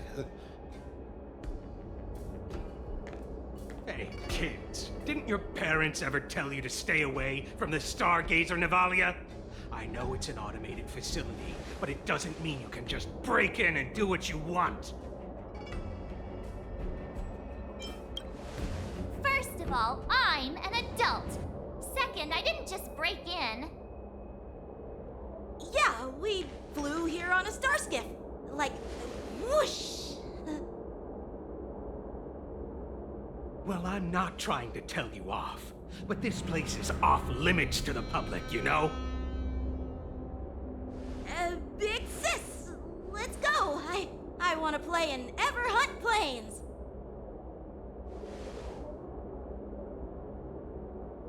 Huh? Ever hunt planes? Yeah, sure. Big Sis will take you there.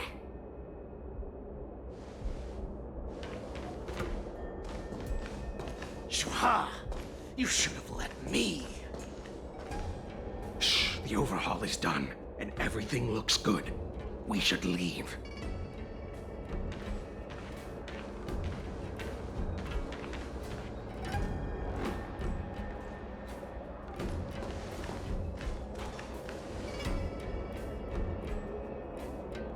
Could you repeat what you just said, Yenqing? What did I say? Big sis, let's go. I want to play in Ever Hunt Planes. Come on. Can't you read the room? Something is definitely off about the three people we just met. Yeah, anyone could see that. I just wanted to hear you say it again. That pink-haired fox tried to say something. I'm pretty sure he sensed something fishy. Since he's not familiar with this place, he just dropped us a hint. But you didn't seem to be paying attention at all. I knew that from the beginning. That Cloud Knight didn't recognize Master Yenqing at all. That's really weird. What? Is he famous on the Lavu or something? Not even the Cloud Knights on the Juming, who all know my glorious name, might recognize my face. You have a point. A Cloud Knight, a member from the Skyfaring Commission, and a craftsman. They're from various departments, and the reason for the overhaul seems legit. But one of them blurted out some weird language just now. Did you hear that? I have a feeling that if we secretly tail them, we'll definitely catch these guys in the act. Follow my lead, and be careful not to blow our cover.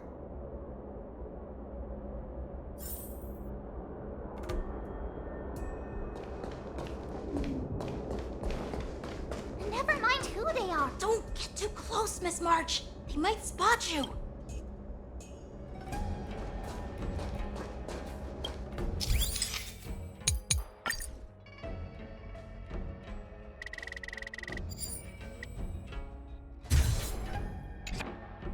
We should have just killed those lowly beasts. Those little brats won't take up much space. There are boxes all over this place. Just dump them into one and no one will notice.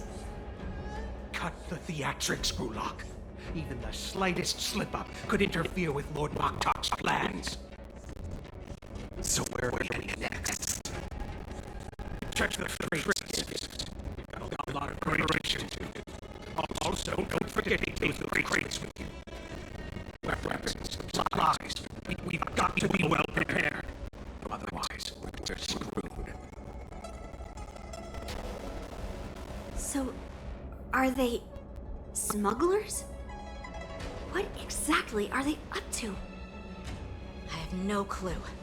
They seem to be moving those crates. I've got an idea. We can hide inside the crates and follow them.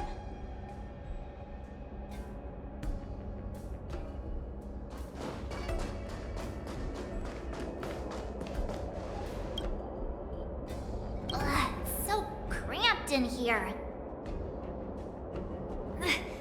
I can hardly breathe.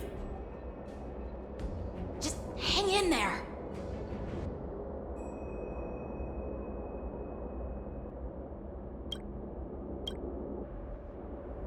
Let's just put the cargo here for now, all right? Then we'll move on to inspect the ships. Lord Moktok said that as soon as we're done, we're to board the freight skiff and leave this place. Don't worry, I've changed the shipping schedule. You two, come with me. Is it just me? I keep smelling that stench of lowly beasts everywhere we go. Don't be so paranoid.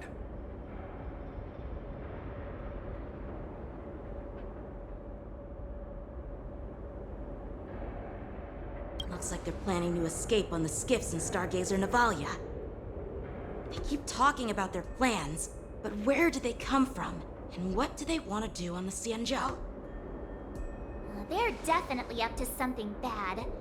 Wait, they disappeared. Let's catch up to them.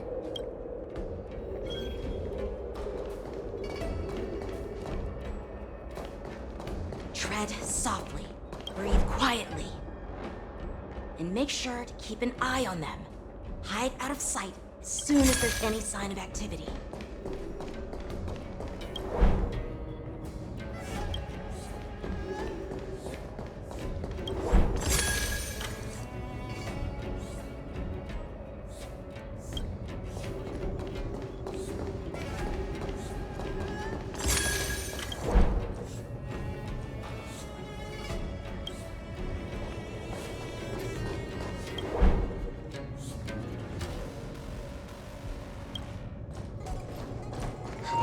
Did he spot us? Quickly, hide!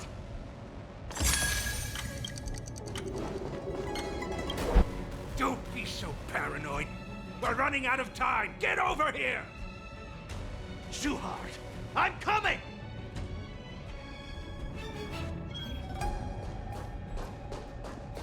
They're leaving. We should catch up to them. Quickly! Did he spot us? Quickly, hide!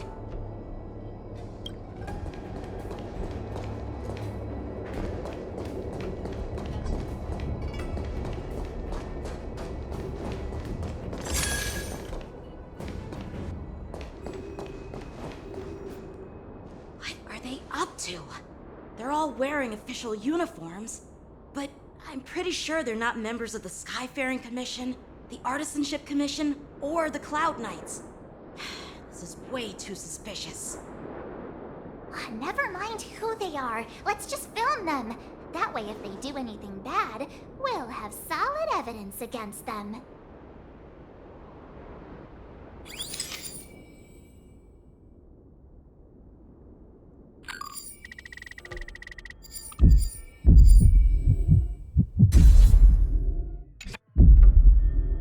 Look at this.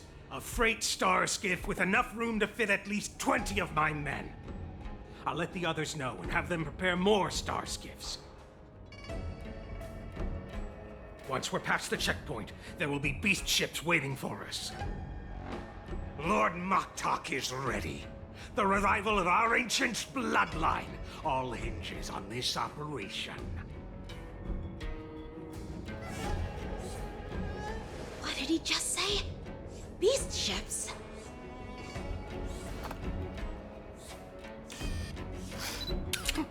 Who's there? It's those brats! I told you to get rid of them, but you didn't listen, you idiot! Wipe them all out!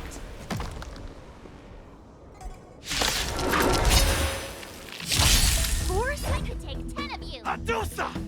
Die, lowly beast!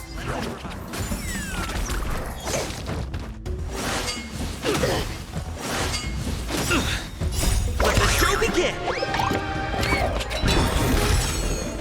Stay away! My friends, indulge yourselves! Existence is unity. All will be swept away by the wind. Dreams do come true. Not very sportsmanlike. Let's improvise. Let the show begin! Azure Dragon, White Tiger, less cards! What? Yes!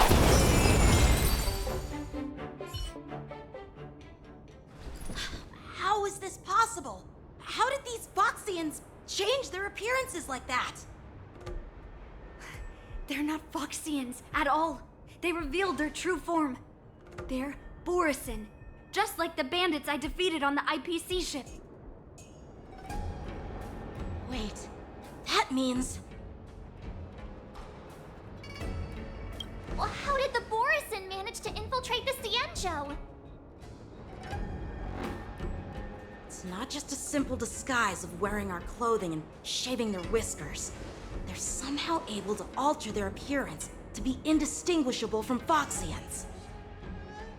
They even have official IDs for the Skyfaring Commission, the Artisanship Commission, and even the Cloud Knights? Let me check this fake Cloud Knight's tag. Maybe it'll give us some clues. Lujun, an officer of the Patrol Defense Squad? Wait! What's the matter? I encountered a patrol officer named Lujun before. It was a few weeks ago, when we were transporting the Borisin prisoners. If they can forge official identities and move around the Cienjo without raising suspicion...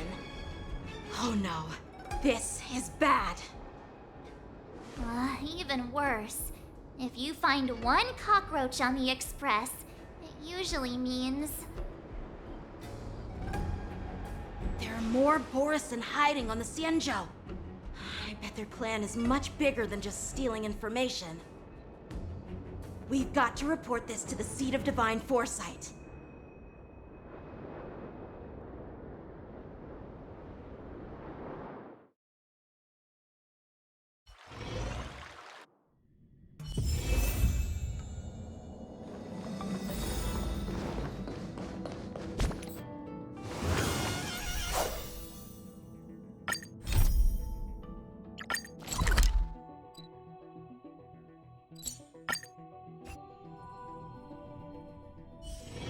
Let me stay here a little longer in this body.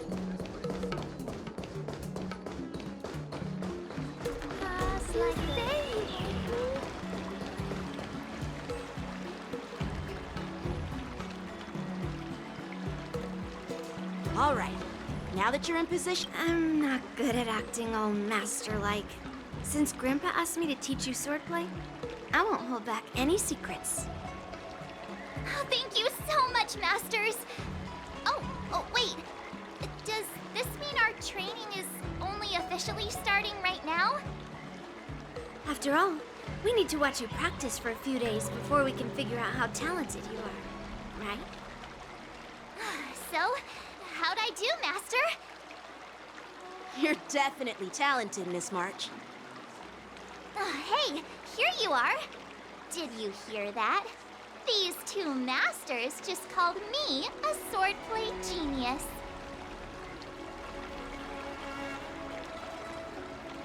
Oh, you're right. I almost got all excited for nothing. I'm just speaking my mind. Trust me, you're really talented. Did you hear that? I'm truly a genius. Swordplay requires rigorous training. Before we start, Miss March, you need to find a clear reason to keep you motivated while you train. It doesn't have to be something huge, but it needs to be clear. In other words, even though you didn't exactly choose to be our apprentice, You still need to take the initiative during this learning process. I once had the honor of learning swordplay from a master. She asked me why I started training at such a young age, why I wielded a sword. So, for our first lesson, I'd like to ask you the same question. Miss March, why do you wield your sword? Why do I wield my sword? I wield my sword to take down my enemies. I mean, what other reason is there? I also questioned that sword master about why she uses her sword, and she said, to vanquish my enemies, nothing more. Miss March, you gave a similar response, which shows you've got potential. The best way to take down your enemy is with a blaster gun. I heard a hero say something like that in an immersia. He also mentioned that sword training can push a person's physical abilities to their ultimate limit. Seems like you've seen your fair share of immersion, Miss March. But if you want my opinion, if your goal is self-improvement, you'll feel just as accomplished even if you put down the sword and go back to your bow. Oh, come on. Don't listen to his empty talk. Oh, now I'm curious to hear what Master Yun Li has to say. Let me ask you something, March. Do you have any specific goals for learning swordplay? Like achieving a certain ranking in the war dance, or maybe you want to defeat someone, like Yanqing, or me. Who do I want to defeat? Him? Dan Heng? Himeko? Or Mr. Yang? If you can't think of anyone specific, why not set a simpler goal? Like, how many opponents do you want to defeat at once with a sword? I'll fight 10! 10? Oops, that just slipped out. It's actually another line from an immersia. Yeah, I really like them. So what?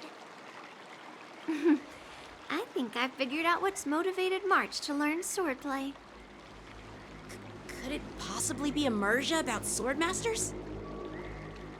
Hey, now that you mention it, that actually makes sense. I'm super interested in Xianzhou immersia and novels. Even though I use a bow, almost all the great heroes in those immersia use swords. So I want to be a sword master too. See? It doesn't matter. Everyone has their own preferences. Becoming a sword master who fights for justice and battles evil? Well, that's definitely a good reason to keep you motivated in swordplay training. Now that you've both given your approval, I have another small request. I want to perform a tea ceremony to honor you as my masters. Remember... tea ceremony? At the table? Do we have to be so serious about accepting an apprentice for the first time? Please? That's how those heroes in the immersia show their respect. Play along? Let's just stop wasting time. Just treat us to some milk tea. And then we can start our real swordplay training, okay? Yeah! All right, let's go. To the Sleepless Earl.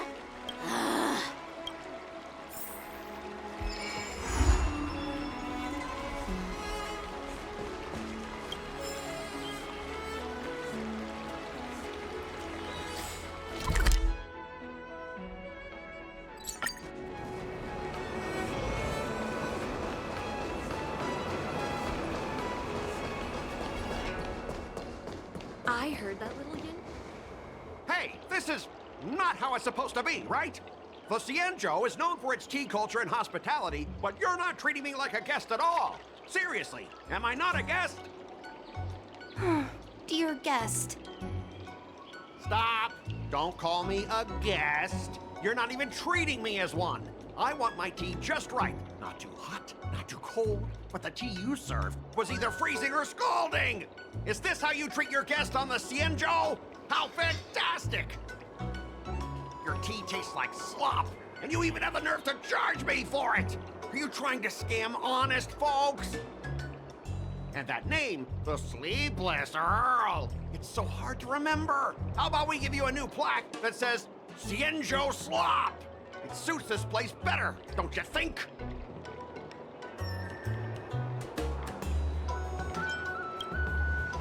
Stop! You've gone too far! Oh, who's that trying to be a hero? It's me, March 7th. Cause more trouble and I'll show you who your mommy is. Wait, that sounded lame. Hey, say something for me.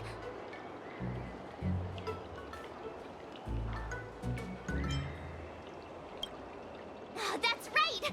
I'm the Sword Champion! Never heard of you. Now scurry back to wherever you crawled out from. Mr. Scott, I'm Yenching, a Cloud Knight Lieutenant. We've met before, and I suggest you stop causing trouble. Trouble? Ha!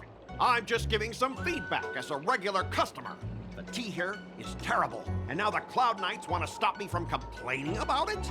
At this rate, who would want to ever come here for tea in the future? A regular customer? You? Yeah, what else would I be? The Xianzhou's prisoner? Anyway, if you're trying to bully this young lady, you'd better watch out for the weapon in my hand. Huh? Oh, that really scares me. Come on, you're not seriously trying to take my life with that piece of scrap metal, are ya? Scrap metal? This is my sword! I'm here to learn Xianzhou swordplay. Swordplay? Oh, I get it now. It's just another kind of play, right? That explains why you're dressed like you're in a show. You're not even from the Xianzhou, so why bother learning their swordplay? If you're feeling unsafe, I can sell you an IPC mech. Ha! As if anyone wants your junkyard scrap mechs!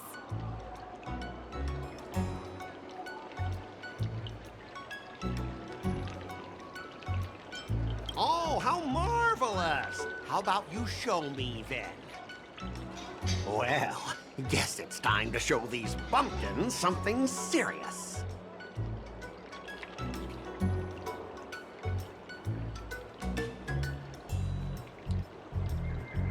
Just a reminder, IPC members, street fighting on the Xianzhou Lafu is prohibited.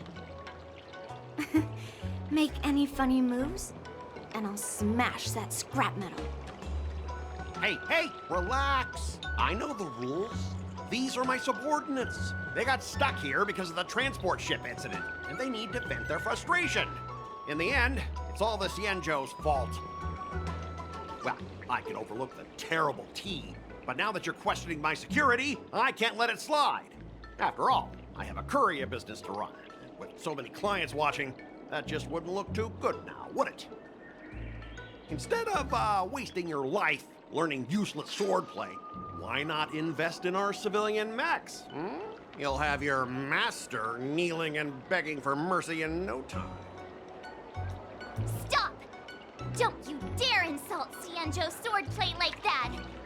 If you have the guts, I'll show your mechs what I can do. Huh? A fight, you say? Now that you've thrown down the gauntlet, March 7th, I feel I'm obliged to accept your challenge. Say whatever you want, but once you've seen what our mechs can do, you'll be practically begging us for them. Oh, come on! How could I say no to a bet? So, I can see you're no master yet, March, but I'll play fair. You go back and learn swordplay from your teachers here, and in 15 days, I'll come find you and challenge you with my mechs. Only 15 days? All right. Fine. And if you lose, you'll have to bark like a dog in public and shout, "Xianzhou swordplay is a total joke!" You'll stand at the entrance of our room alley and say it to everyone passing by. Oh, and if that's the case, just forget about your master and become my apprentice instead. I'll teach you how to pilot a mech. And if I win? I'll become your apprentice? Nah, I don't think so. I don't like you. Okay, how about this? If I lose, I'll squeal like a pig in public and say, IPC mechs are a total joke! And I'll even print that on every mech on the transport ship. Deal? Squealing isn't enough. You also need to apologize to the owner of the Sleepless Earl and take back what you said about Xianzhou's swordplay. Fine, fine, I get it. But you've got to actually beat me with that little scrap of metal first. You all heard it, right? We'll meet again in 15 days. Let's go.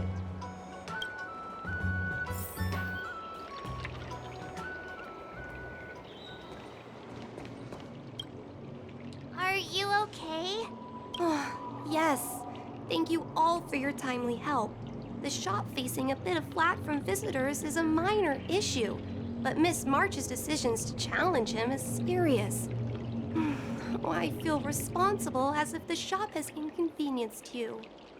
Don't worry. I can't stand by and watch someone be bullied. I have to stand up against injustice, no matter what.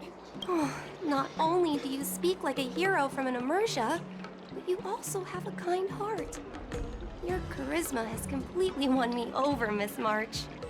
I'm not quite a hero. Yet. I know you're here for the tea ceremony. Please come inside. Thanks for the invitation, but right now, I just want to focus on practicing swordplay. Sure, the tea can wait for now. However, I have a question, Miss March. How confident are you about the bet you just made?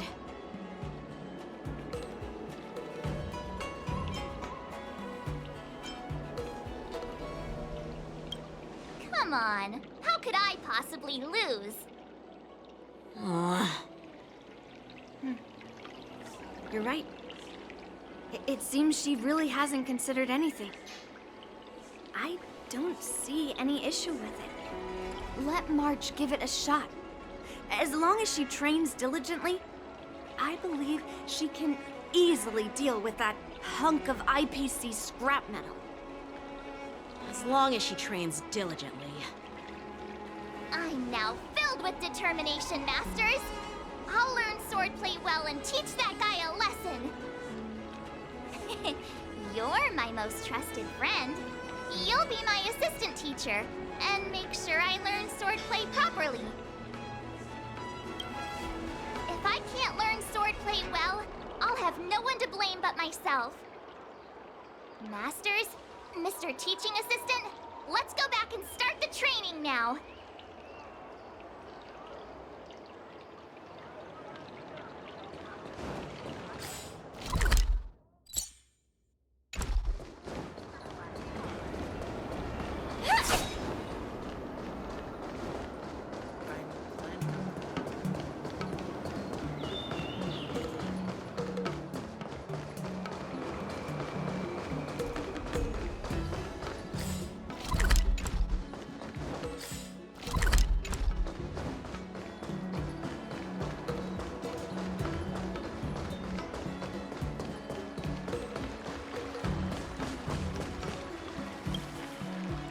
IPC guy will show up in 15 days. I've got to become a swordmaster by then. Becoming a swordmaster in a mere 15 days is quite challenging. But we can't lose our momentum, Master Yun Li. Momentum alone will only keep you going for about 3 days. If you really want to stick with it, you need a solid plan. No worries. I've found my professional teaching assistant to help me organize the lessons, so there won't be any problems. Rest assured, Masters. If not in me, at least place your faith in him. Miss March is really passionate about learning swordplay, and now she has a clear goal in mind. There are many ways to defeat villains, but if you want to become a true hero, you have to focus on self-improvement. Got it. It's all etched into my memory. Since you've got that in mind, it's time for me to set some targets for you. Please, go ahead, Master Yunli. We'll have 3 exams during these 15 days. If you pass our tests, those pieces of IPC scrap won't stand a chance. That would mean Yun Li is a terrible teacher. And if that's the case, I hope you won't force yourself to take on the challenge, Miss March. Hey! You are the terrible teacher here. I understand. In the Immersia, the disciple and the master share both honor and disgrace. If the apprentice fails, the master loses face too. Well, there aren't that many customs on the Xianzhou. I'm just worried about you getting hurt. But as long as you practice diligently and pass the tests, we'll feel confident about your duel. Now, let's go back to the first question I asked you. I'm sure you found a reason to wield your sword, right, Miss March? Absolutely! I wield my sword to become a hero. I want to fight for justice, punish the wicked, and make them quiver in fear and run away when they see me. Then keep that fire burning and learn with all your heart. You haven't said much, Mr. Teaching Assistant. Any suggestions? Exactly! I prefer the cool, calm, and ruthless way of doing things. That's my kind of style. That's enough chit-chat for now. Don't forget to keep an eye on my swordplay practice.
How should I go about this?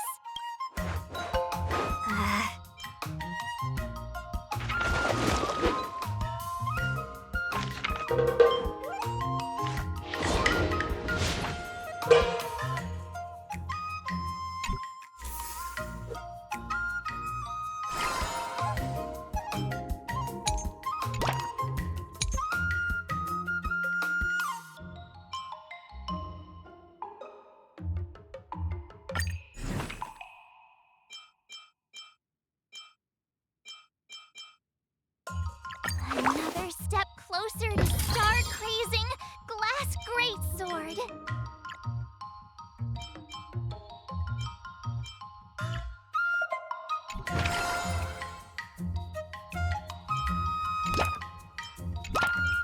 If you keep upping the training, I'm gonna start skipping class.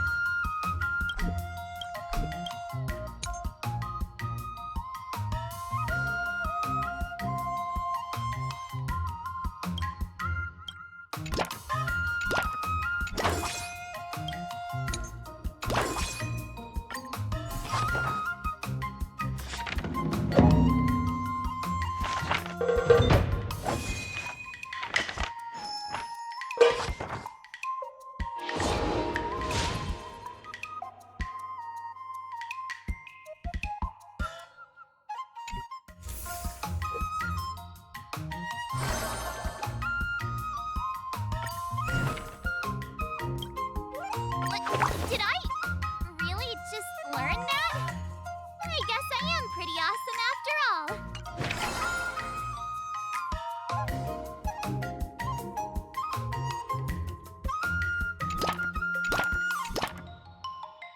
Geez, I'm exhausted.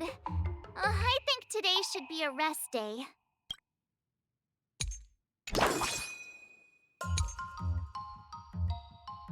I'll fight 10!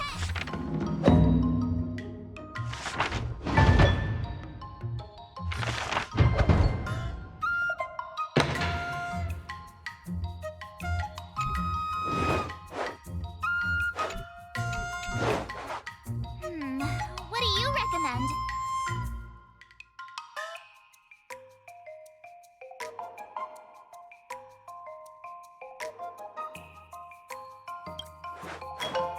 Huh?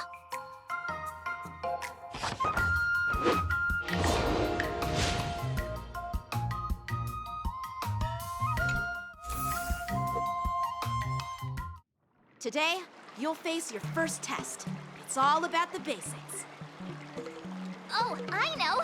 It's float like a butterfly, sting like a bee, right? That's boxing? But close enough, I guess. Grasping the basics is crucial to mastering swordplay, Miss March. Focus on wielding your sword properly, making your thrusts swift and strikes brisk. And parries should be fluid and nimble. Got it! See? Even March is getting bored of your rambling. But I'm actually not bored at all. Miss March is still a novice, so I'm giving her some tips on the basics to help her better understand them. Neglecting the basics will only make you vulnerable in a fight. Even for an extraordinary sword master like you, Yun Li. Just focus on your teaching. Why bring me into this? What? Didn't General Huayan offer you any guidance? Looks like your general hasn't told you to stop hopping around like a sparrow in a fight, huh? Miss March has been learning the basics of swordplay, and now it's time to put her knowledge to the test. Unsheath your swords and show me what you've got, March. According to the schedule, there's a test today, right? I'm ready.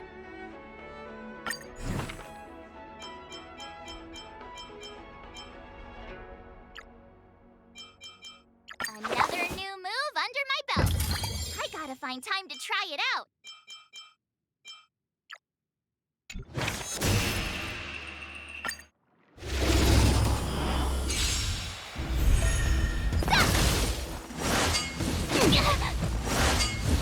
Not very. Yeah! Azure Dragon, White Tiger, less cards! What? Yes! Yeah!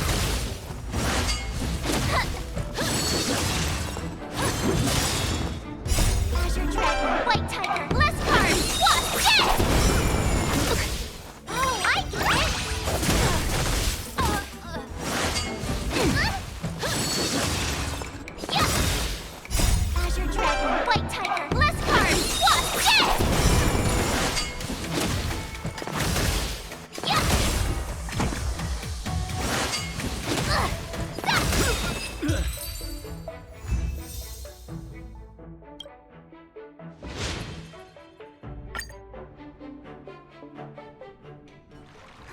I passed the test, right? Yeah. Well done. You passed with flying colors. Great!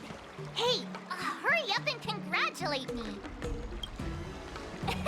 I couldn't have done it without my masters and you, Mr. Teaching Assistant. So if I were to take on that IPC guy now, what would you say are my chances? You already have a martial arts background and plenty of real combat experience. With swordplay guidance from me and Yun Li, if you were to challenge the IPC's security mechs now, I believe... You wouldn't stand a chance. Yun Li's... right. No chance? Hey, are you trying to crush my confidence? I'm the kind of girl who performs better when I'm showered with praise, just so you know.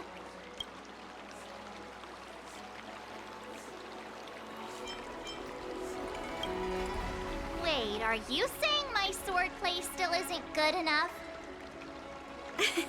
I thought teaching March was just something of a hobby, but now, actually seeing her progress gives me a sense of accomplishment. Oh, really? So now you finally acknowledge her talent, Master Yun Li? Don't worry, Miss March. I've been serious about teaching you from the start. Don't try to cause a rift between us. Every move and technique I taught March is straight from the Juming art of swordplay. 15 days of training is short, Miss March. Whether you pass or fail this test, I hope you'll continue with the basics, because that's your best shot at winning. After every test, the General would take me to the Artisanship Commission for sword maintenance. Let's go, Miss March. Today, I'll follow the General's example as a way of acknowledging your progress. Thank you, Master Yen. So, have you found any information about her? Yeah, that girl is one of the nameless on the Astral Express. Oh, she's no pushover. Don't you think this bet's a bit too risky? Yeah, it is. So what? Have you seen those big shots in the Strategic Investment Department? Do they ever make safe bets? She thinks she can fool me by flying under the radar? You there!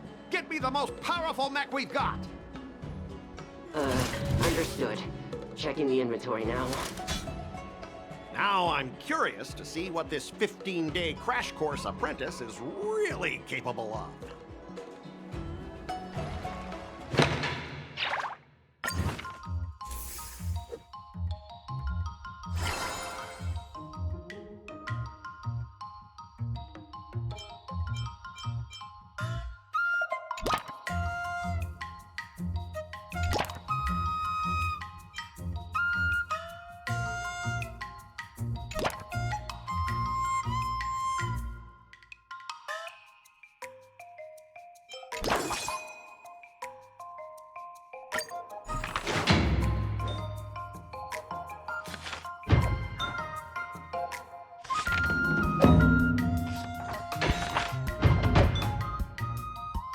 That's enough training for today. I need time to absorb everything. Wonder what I'll run into today.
got this.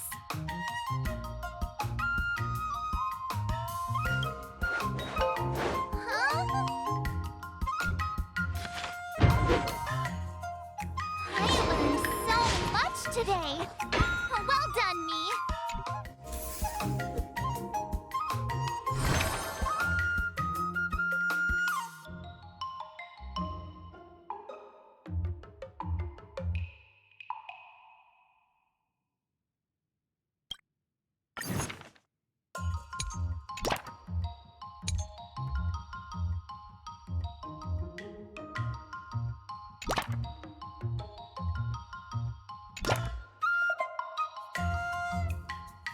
Geez, I'm exhausted.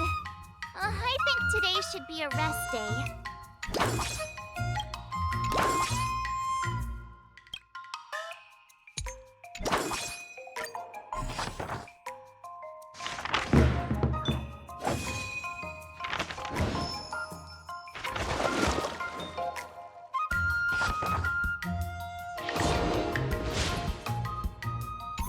Wonder what I'll run into today.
If you keep upping the training, I'm gonna start skipping class.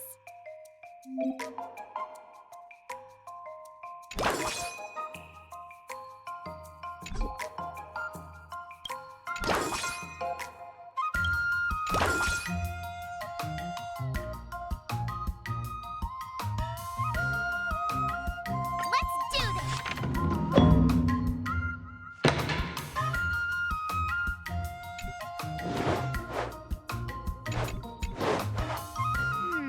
What do you recommend?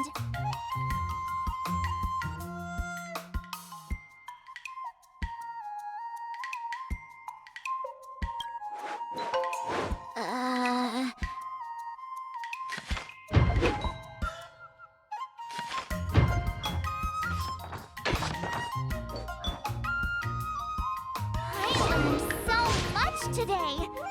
Well done, me.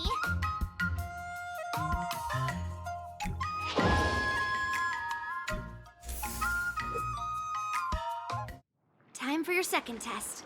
I'll be your examiner this time, and I'll be testing your ability to defeat enemies with unconventional moves.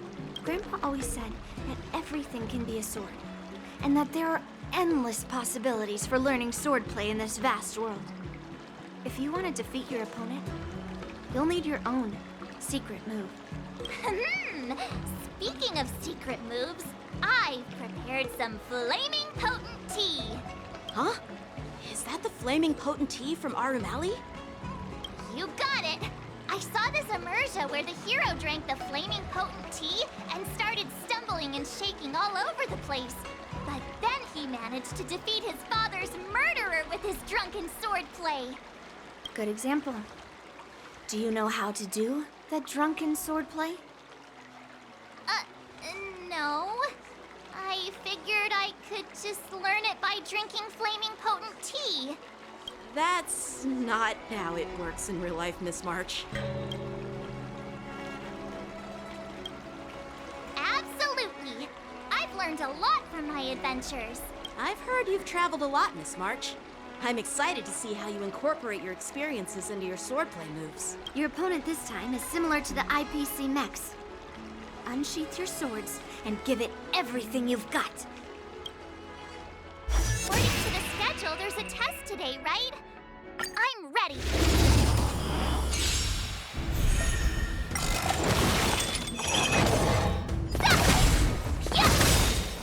Azure Dragon, White Tiger, less cards! What's this?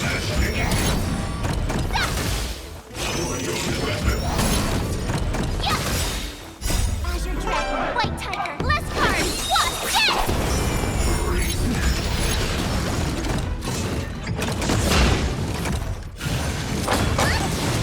Awesome!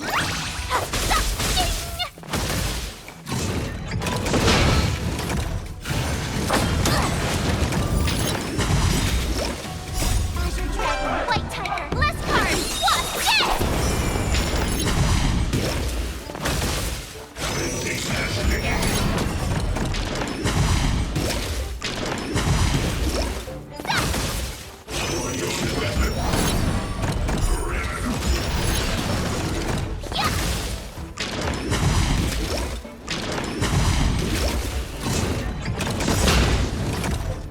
Azure Dragon, White Tiger, less cards! What's this? Oh, I get it!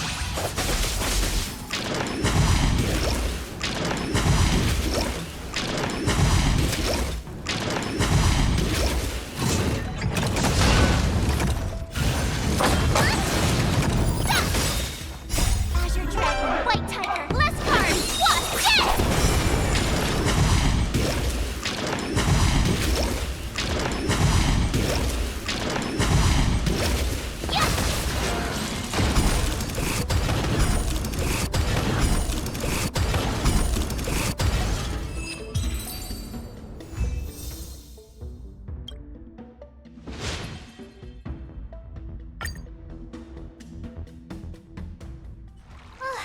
Phew. Those moves were pretty unconventional, but the way you've blended them into your swordplay was impressive. It's like you've developed your own unique style, Miss March. So, I thought you were just wasting your time traveling around with Yun Li's encouragement. But it seems like it's paid off. Well, looks like someone's finally seeing sense. Thank you both for your guidance. So, did I pass the test? Without a doubt, you aced it. Awesome! Hey, Mr. Teaching Assistant, isn't it about time you showered me with praise? No saving allowed. Let's keep it relevant. This time's for now, next time's for later. No IOUs on praise.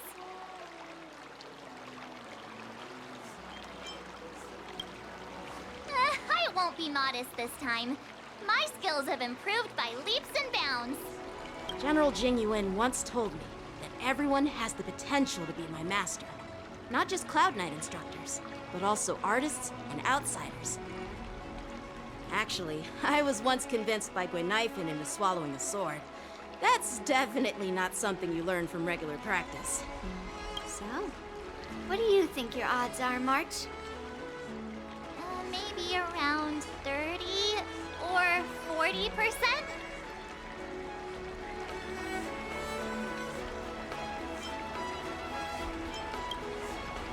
Well, I've gained a deeper understanding of swordplay, and I'm more aware of my own strengths now. By the way, in those Immersia stories, the sword masters always hide their true strength before a decisive battle.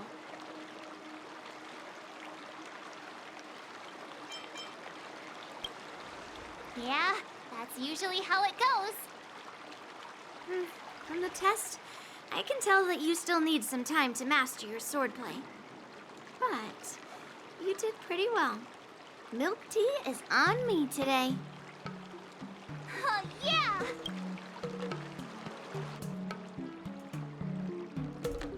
The progress report on the Nameless Girl's sword training is complete. What should I do now, Specialist Scott? Huh? Are you being sarcastic or something? I mean, don't I have other important tasks to do? It feels like a bit of a waste of time to keep tabs on some random girl's swordplay training. waste of time. No! This is about safeguarding the reputation of the IPC and the honor of the Ember Lord. Are you saying that March 7th can actually take down an Arumaton from the Artisanship Commission with a sword? Come on, an Arumaton is no match for our state-of-the-art mechs. Go and strengthen our mechs even further. I refuse to believe that little sliver of metal can actually challenge our cutting-edge technology. But the armor's already pretty thick. No, it's not enough. Reinforce it more. If I lose face, it's like losing face for the IPC and the Ember Lord. Can we afford to let that happen? Understood.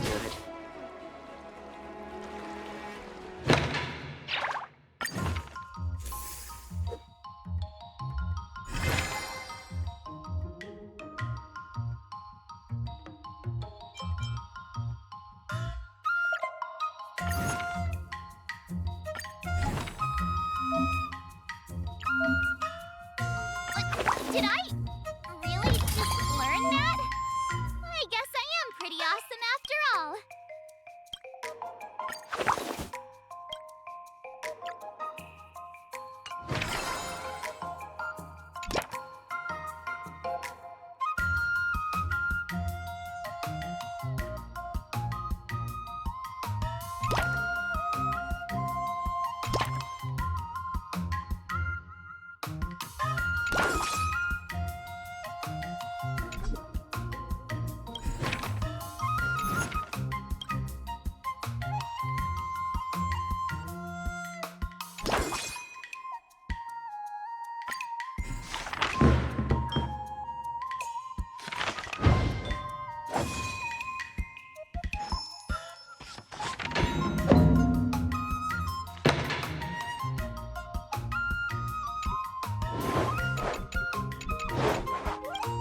How should I go about this?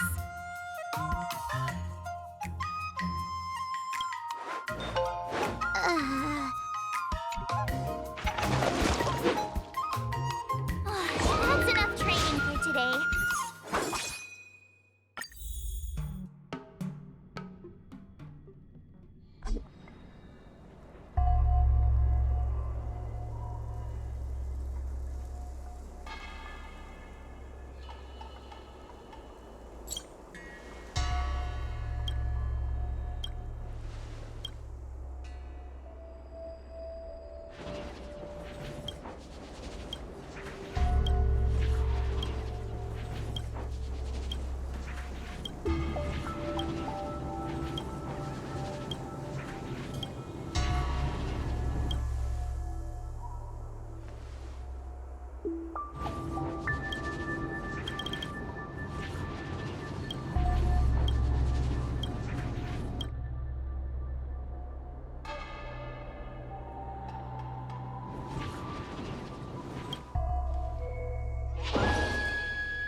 Another new move under my belt. I gotta find time to try it out.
All swords and no play makes March a dull girl, you know.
should be a rest day.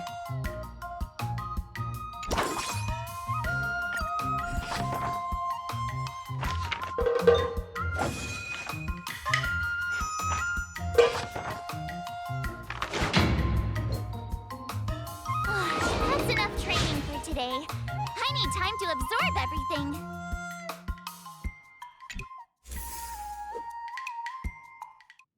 Before we start the test, there's something I need to tell you, Miss March. I've received a challenge letter from Scott. He's made thorough preparations, contacting the Realm Keeping Commission, and getting approval for a martial arts exchange event. He even chose Arumali as the venue. Seems like he has some connections there.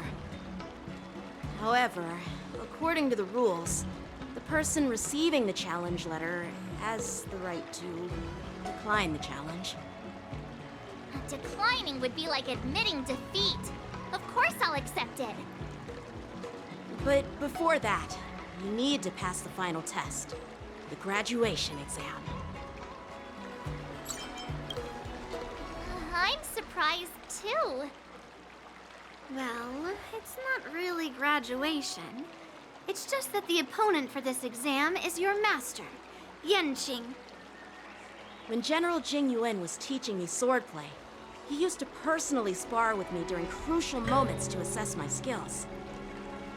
After all, the master should be the one who is most aware of their students' strengths and weaknesses. But, Master Yanqing, facing you in a duel, do I really stand a chance? How will we ever find out if you don't even try? Are you only scared because I'm your opponent, Miss March? Unsheath your swords and get ready, Miss March. The duel starts now! Final test. I'm a little nervous. Oh, come on, March 7th. You got this! Another new move under my belt. I gotta find time to try it out.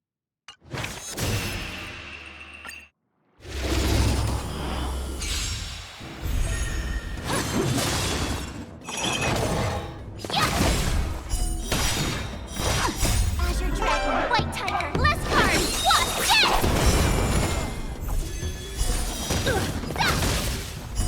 this?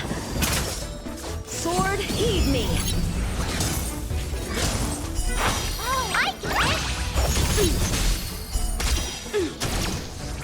Punish evil! Azure Dragon, White Tiger, less cards! What's this?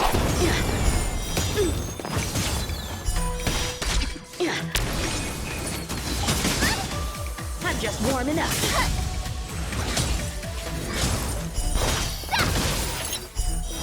Awesome! What's this?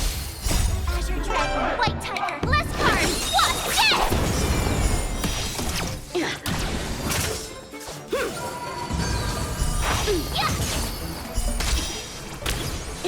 Cut through the ranks!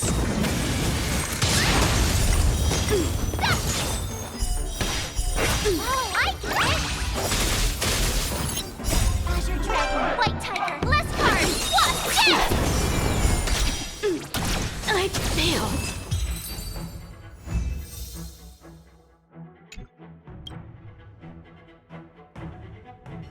Not bad. You've made it this far, Miss March. You've passed the exam. Oh! Ha! I told you compliments make me better. With your swordplay skills, you can effortlessly take down IPC Max, March. Yeah, I'm pretty... But looking back, haven't you learned something more important than just swordplay? Yeah, I've not only learned swordplay from masters, but I've also met a bunch of people and gained a lot of insights from my experiences. Those experiences will nourish your sword skills. It's just like Master Yunli said, everything can be a sword, and there are endless possibilities for learning swordplay in the vast world. That actually makes sense. Now, I'd love to hear your suggestions on how to defeat Scott.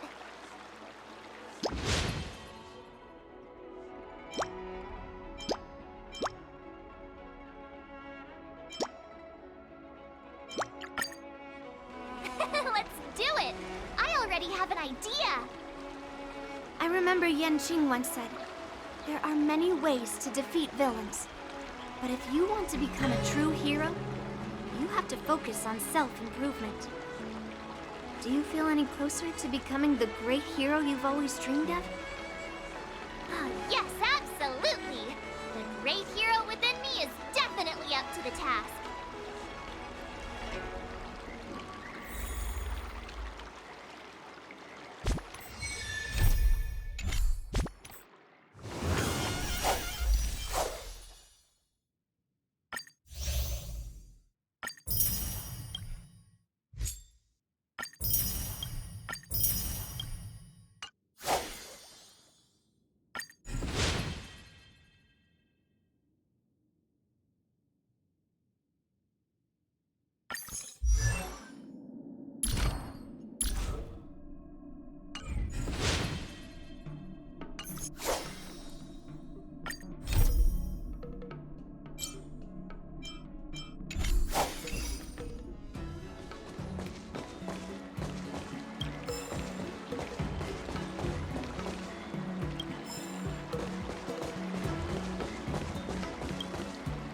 You two, we heard that Scott sent you a challenge, so we were wondering if there's anything we can do to help you defeat him.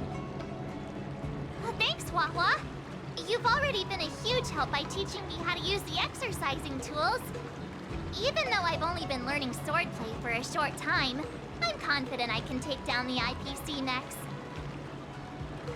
Don't mention it. It's actually me who should be thanking you, March. But seriously, didn't he kick Scott's butt already? So why is he back again? Don't humans ever learn from their mistakes? No, Mr. Tail. There's a saying, revenge is a dish best served cold. But Scott hardly has any patience. He couldn't resist the temptation to get back at us. Still, if that's how I beat him, it'd be a little less satisfying.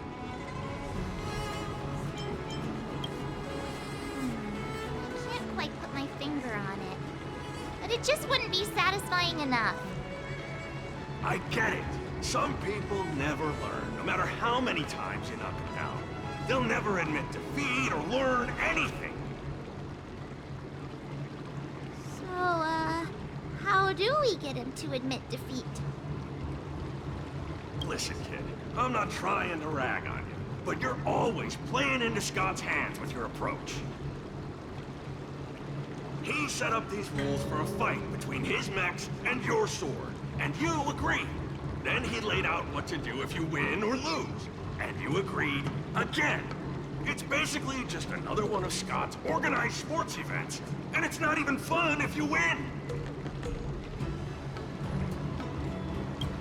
Hey, cut it out, kid. Just leave the cool catchphrases to me. I'm a heliobus, and I've got a few tricks up my sleeve.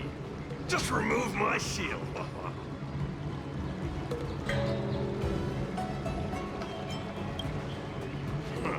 Just possessing him won't be enough. I'm gonna get inside his head. Just wait and see. I'll make Scott change his mind and admit defeat wholeheartedly. What do you say? Oh, you're awesome, Mr. Tail.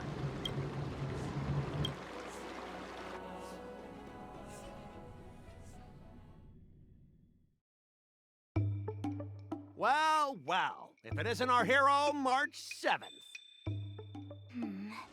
I'm not hiding or backing down. You challenged me, and I'm here to accept it. We're here to fight. What's wrong with you people? Sending me a threatening letter? Who are you trying to scare? A threatening letter? What are you even talking about? Oh, stop playing dumb. Didn't you slip this into my pocket? Mr. Scott, a great sinner of arrogance and insolence. You have inflicted your twisted lust for power upon that innocent shop owner and insulted the extraordinary art of Xianzhou swordplay. We have decided to make you confess all your crimes in person. The time for change is now. Your twisted desires will be stripped away by us. The writing is terrible. I wouldn't have understood it if you hadn't just read it to me. What the heck did you just say? Hey, who said that? No one said anything. You must have imagined it. Well, enough for chit-chat. March 7th, I'm going to make you bark. I didn't even see her draw her sword. Time seemed to freeze, and all I saw was a flash of green fire. In an instant, I remembered staring out at the sea as a child, glimpsing a faint green light through the thick fog, which turned out to be the home of that girl. Raksh, seriously, who lights a green lantern in their house? Those guys must be nuts. Why am I suddenly remembering these things? Is my life flashing before my eyes? Am I dead? Looks like this is Scott's mind. I'd better find where his most twisted desires are lurking.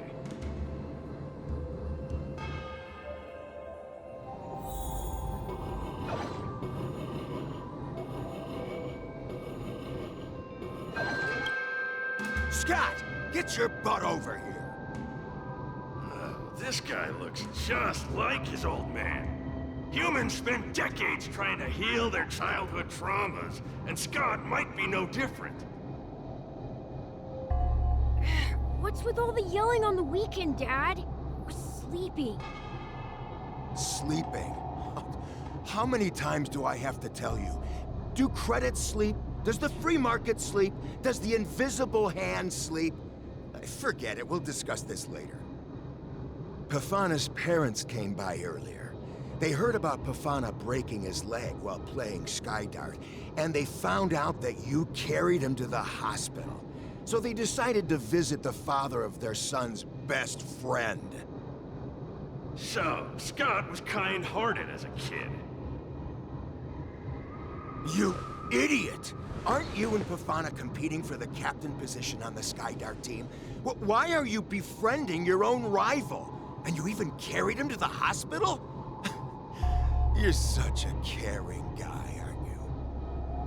Lyndon Scott, how many times have I told you that our Scott family crest is the Lone Wolf, and our family motto is no enemies, no friends, only prey. Would you carry your prey to the hospital? Well, little Scott was pretty unfortunate to be born into such a family. But, Dad, I broke his leg on purpose. If I hadn't taken him to the hospital, others would have suspected me. Wait, what? So that's how it is. Oh, gee. I'm so sorry, Scott. I shouldn't have scolded you. I apologize. It's okay, Dad, because you're the best. I guess the apple doesn't fall far from the tree. It seems his most twisted desires aren't here.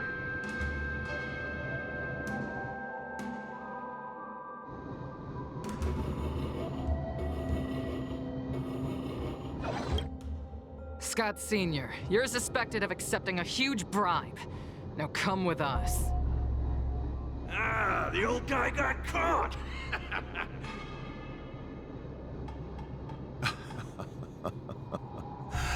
Oh, I knew this day would eventually come. I only have one question, Captain. Who sold me out?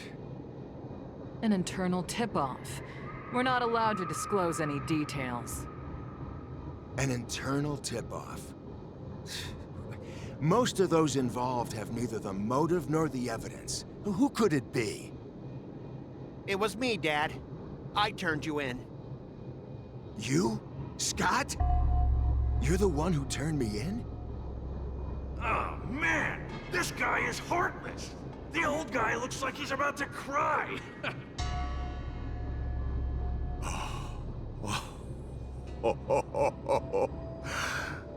I'm so proud of you. Proud? Dad. Use me as a stepping stone to reach greater heights. Lyndon Scott, you are the pride of the Scott family. A true lone wolf.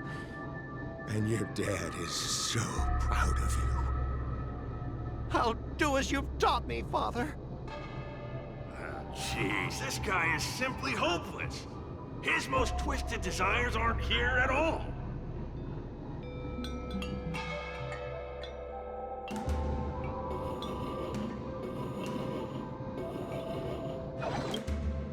Hey, Scott.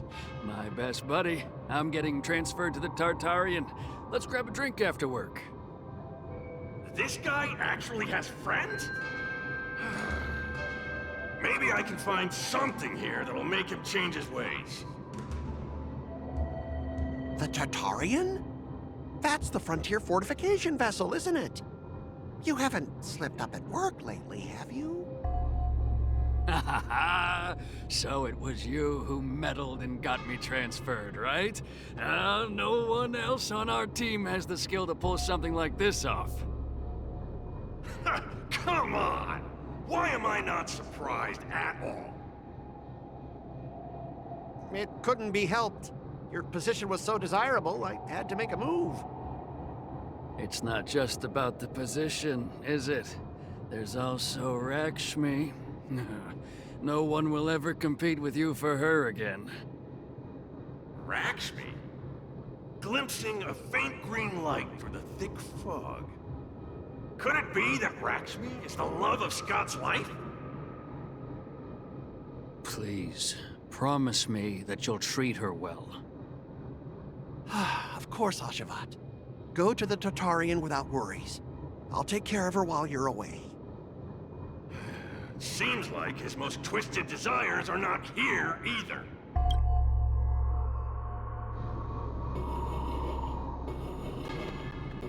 How long have we known each other, Scott? Around 7 or 8 years. What? We've been working together for so long, and I just realized our contacts are so close to each other. Talk about a coincidence. Yeah, we never get a chance to talk about this stuff at the office. Oh, I didn't realize Scott was actually a scumbag with a pure heart. All these years, there's something I've been keeping to myself. Too afraid to tell you. You like me, don't you? Why are you being so blunt? Oh, well done, Scott. I like your straightforward style. Yeah. I want to be your girlfriend, Scott. Gotcha, Scott. Ooh, I found your weakness. Gotcha! Gotcha off guard! Wait, what? I recorded everything! You know office romances are strictly forbidden in our department. Once I make this recording public, you'll never be able to compete with me for the specialist position. What the? Well... Alright. That's exactly what I love about you, Scott. What the heck? I'll step aside for you. But when the day comes that I surpass you in the same manner, I hope you'll acknowledge my intentions. Thanks, but no thanks. I'm a lone wolf, remember? Oh, he's such a jerk!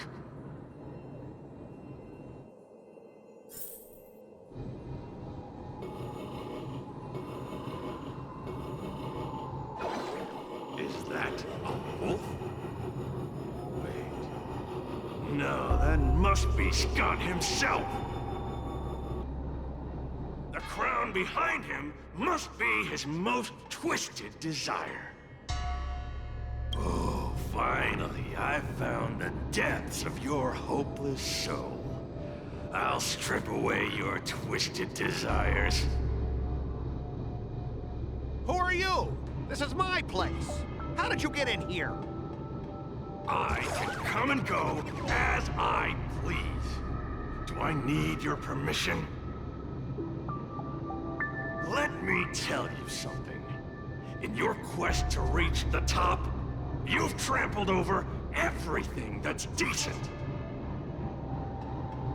It's all about success. I'm the pride of the Scott family, a certified lone wolf. I'll do whatever it takes to reach the pinnacle of life. But are you truly happy? You've sacrificed your family, your friends, and your love. All for those meaningless credits. Ask yourself, are you truly happy? Am I happy? Am I truly happy?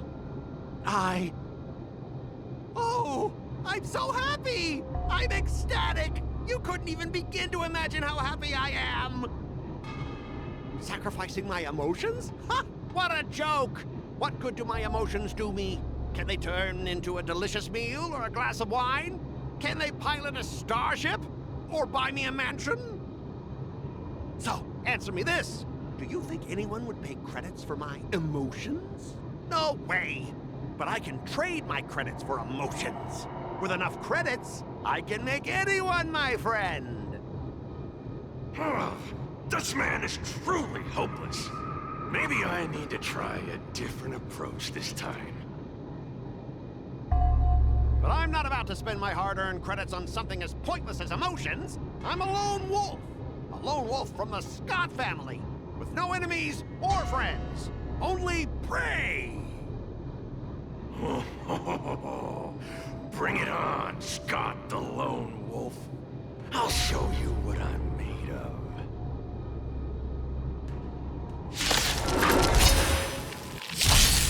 Stay in step. Let's improvise. Eternal. Until everything burns to ashes!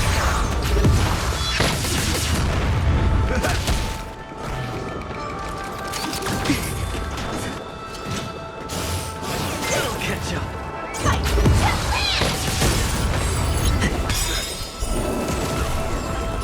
Let the show begin! All will be swept away by the wind.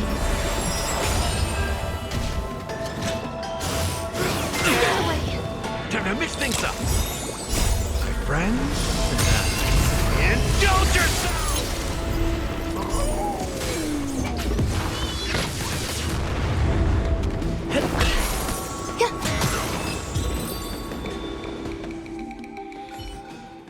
Specialist Scott! Specialist Scott! What's the matter? Oh. Specialist Scott, March 7th swung her sword, and something green entered your body. Then you froze and started muttering something. Are you okay? Hey! March 7th! What did you do to Specialist Scott? Me? I didn't do anything. Seriously. Mr. Tail, what did you do to Scott?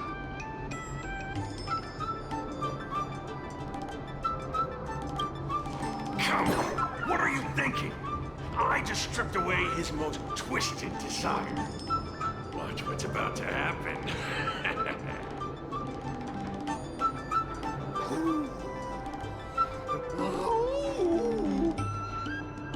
Oh, Scott seems weird.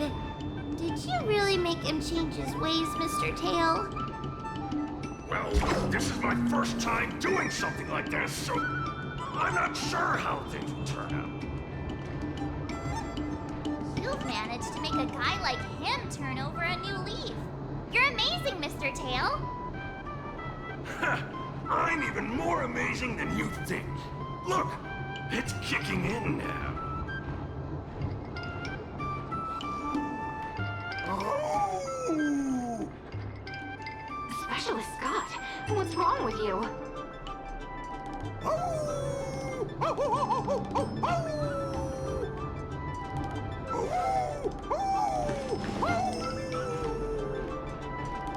Specialist Scott, snap out of it! What have you done to him, Mr. Tail? I removed his twisted desires, and now he's genuinely trying to become a lone wolf. Of course I am. I've stolen his twisted heart.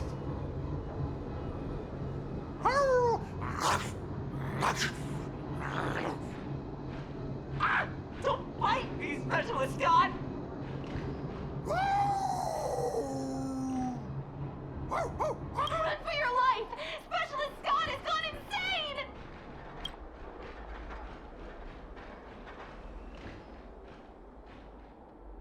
Aw, I thought Mr. Tail would possess me and teach me some super cool Heliobus swordplay. Nah, I told you, I'm not really one for violence.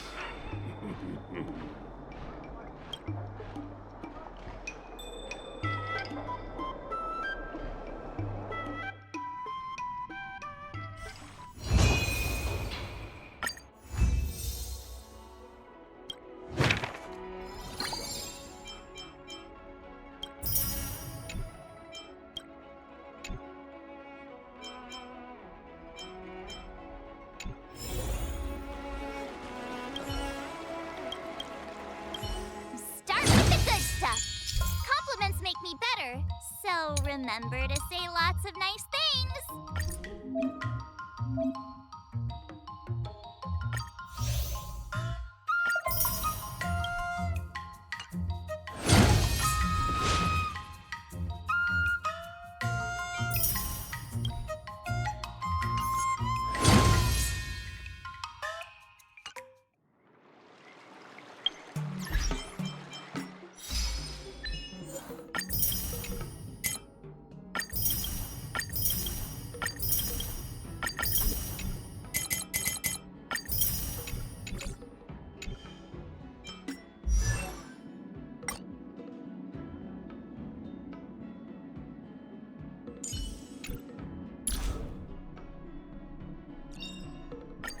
Finally!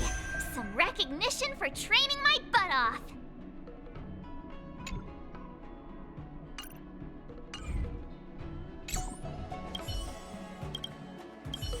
Someone stopped me on the road earlier! They said I was a 1 in a million super talented martial arts genius!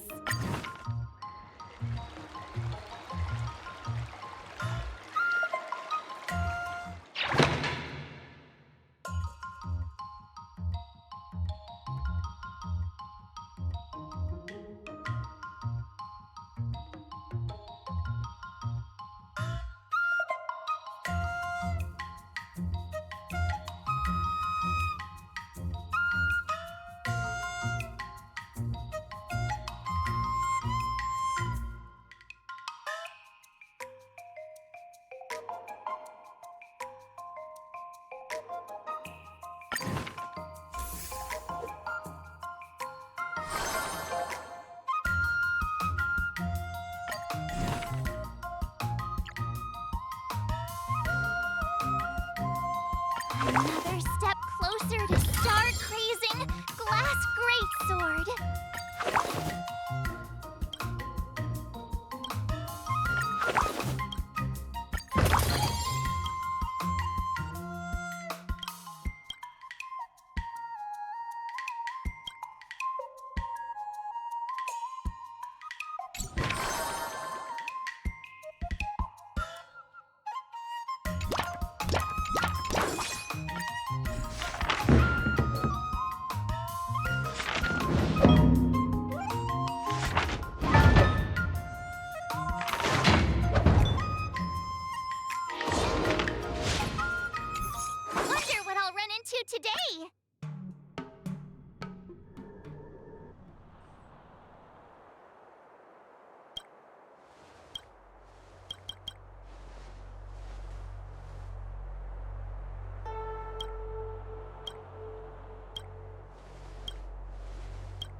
What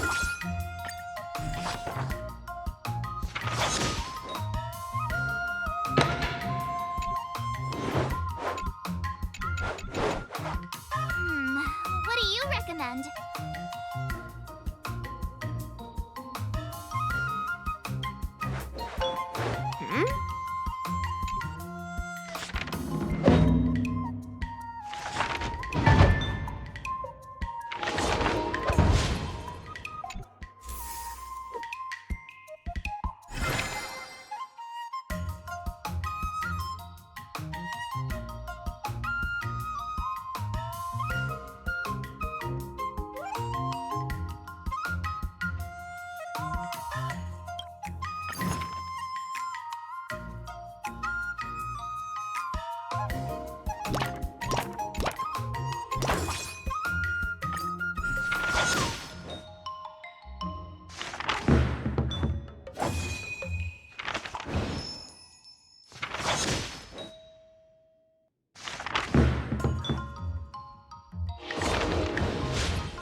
Wonder what I'll run into today.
Did I really just learn that? I guess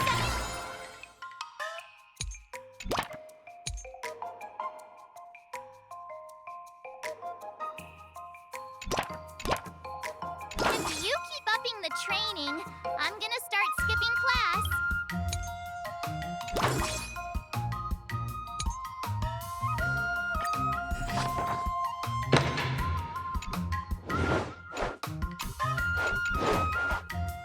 How should I go about this?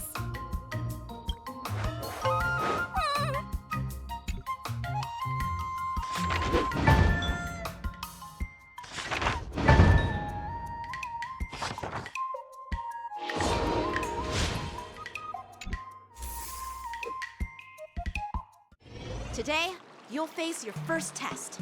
Oh, I know. It's a flip. That's grasping the basic. And parries. See? But I'm. Miss March is. Just focus. What? Miss March has been. Unsheath your sword. According to the schedule, there's a test today, right?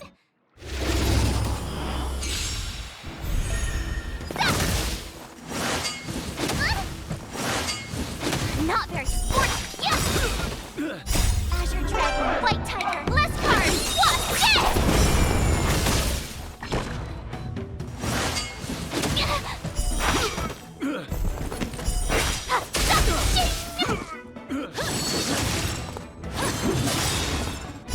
Azure Dragon, White Tiger, less cards. What?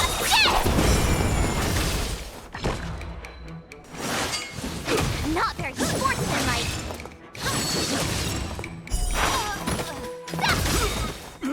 Azure Dragon, White Tiger, less cards. What?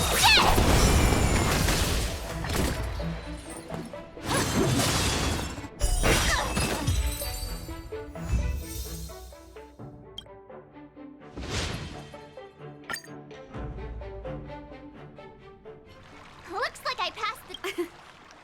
Great.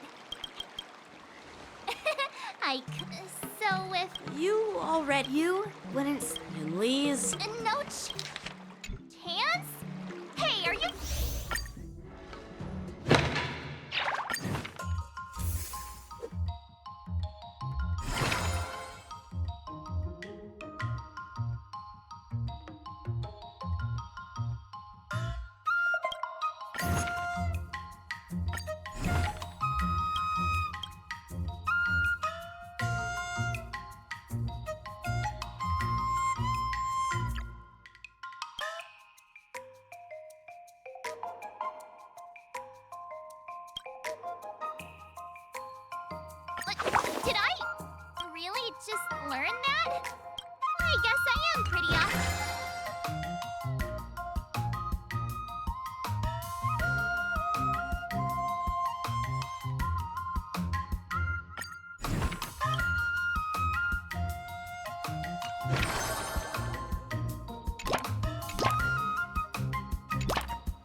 today. Wonder what I'll run into today.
Another new move under my belt.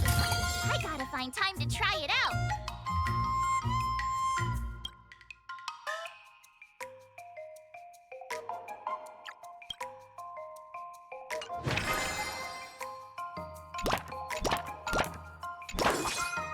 I'll fight 10.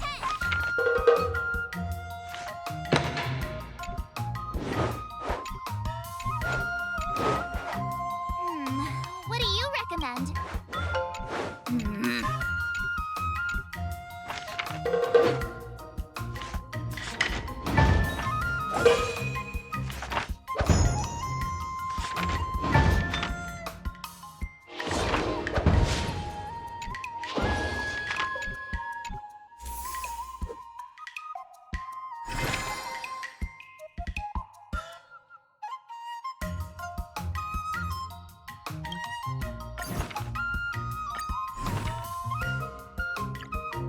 Another step closer to star-crazing glass greatsword.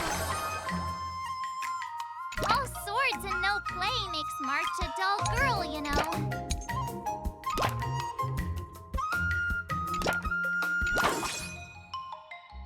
Let's do this!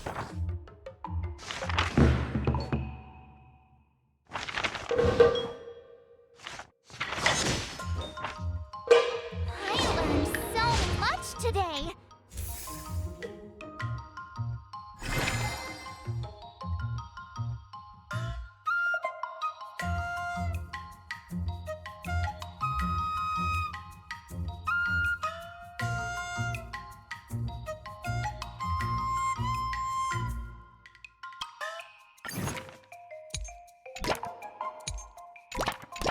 If you keep upping the training, I'm gonna start skipping class.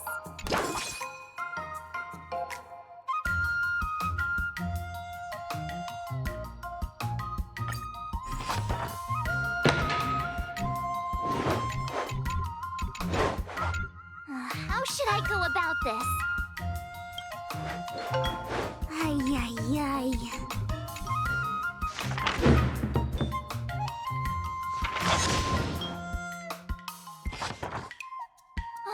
That's enough training for today. Time for your second test. Grandpa always said that everything can be a sword. According to the schedule, there's a test today, right? I'm ready. Did I really just learn that? I guess I am pretty awesome after all.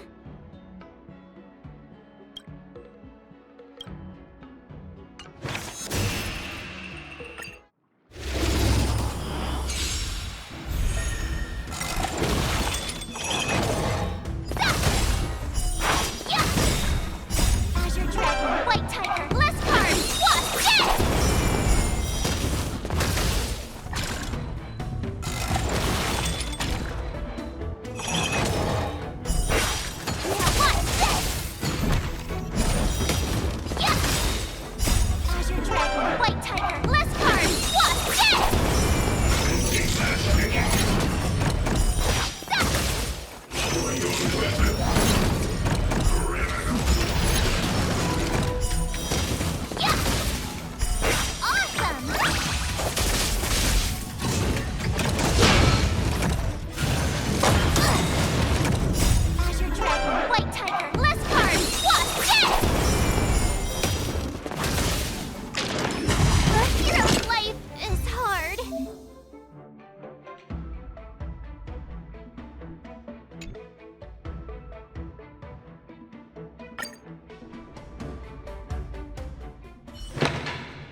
Another step closer to star-crazing Glass Greatsword.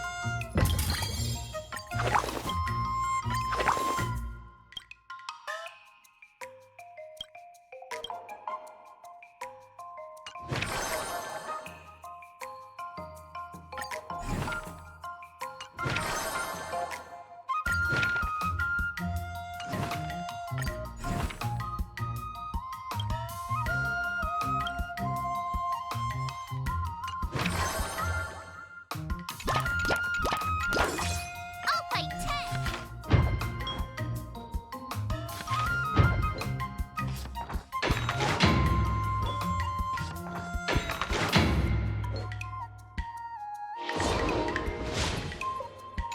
Wonder what I'll run into today.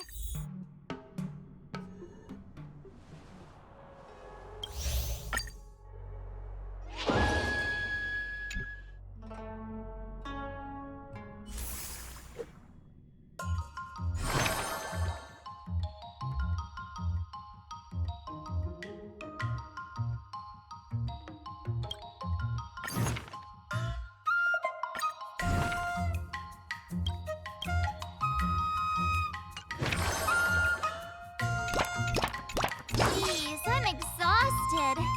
I think today should be a rest day.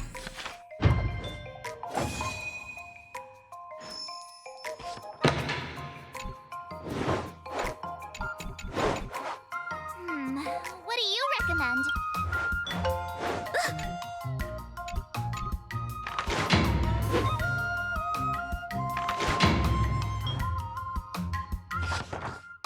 I learned so much today.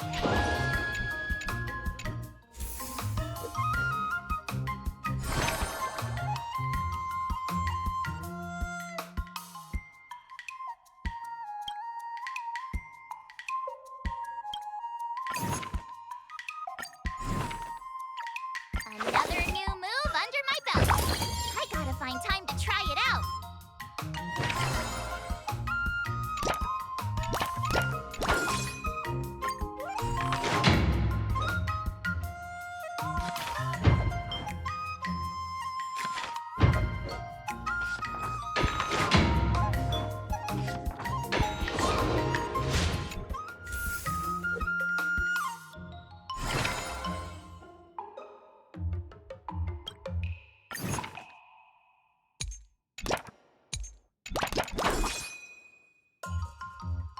I'll fight 10.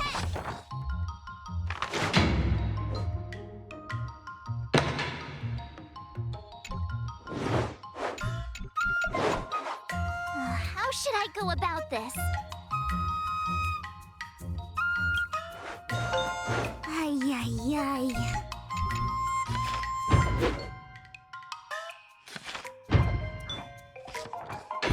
That's enough training for today. Time for your second test. I'll be your According to the schedule, there's a test today, right? I'm ready.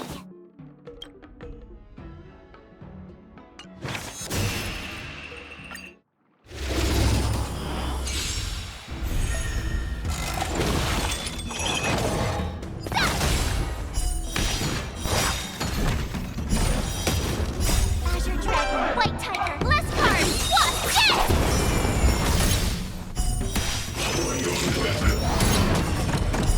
Oh, I get it!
find time to try it out.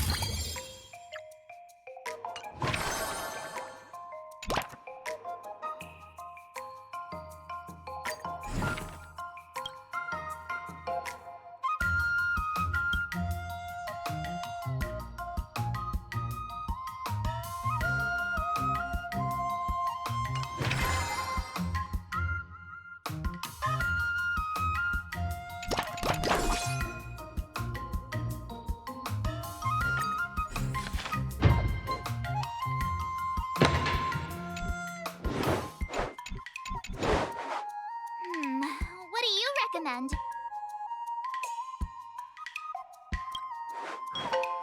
What the?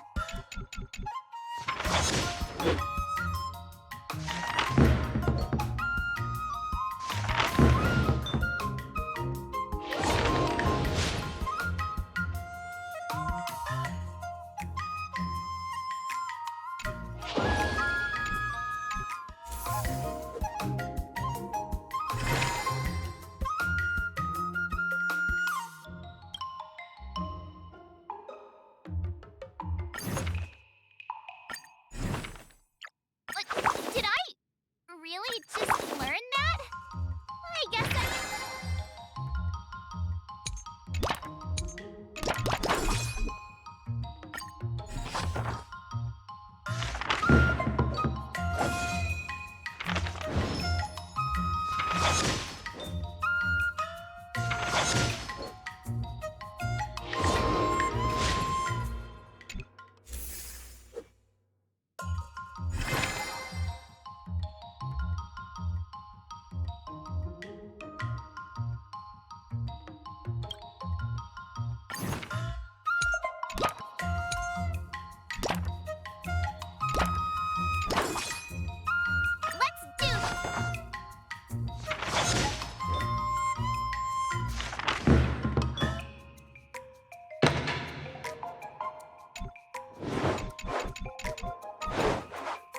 how should I go about this?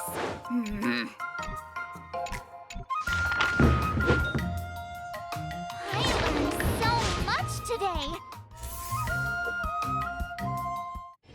Before we... Final test. I'm a little nervous. Oh, come on, March 7th. You got this.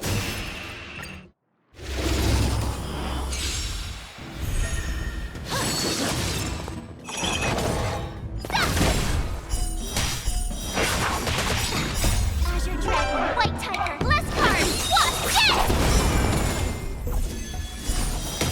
Yeah! Come get me! Oh, I get it!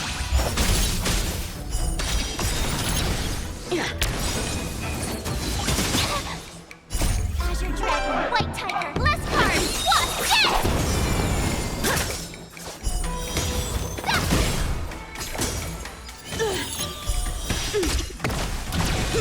You're all in on it. Out of moves.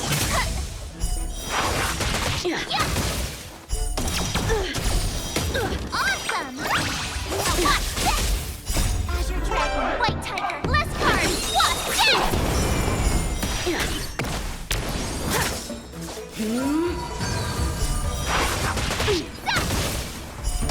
I failed.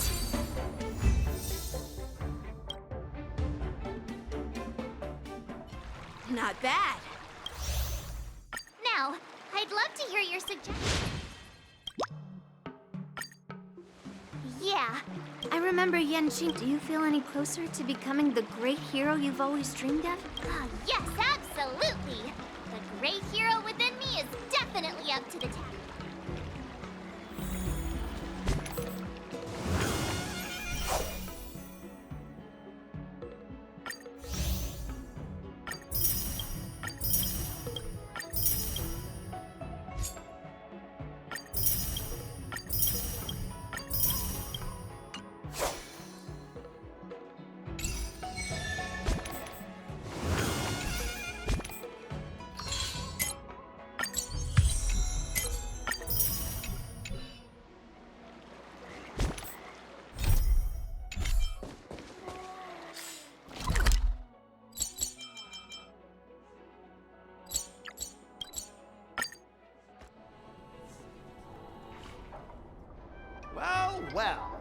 in our hero, March 7th.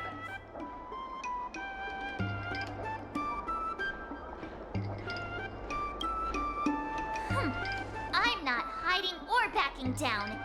You challenged me, and I'm here to accept it. But I'm curious, why pick our room alley of all places?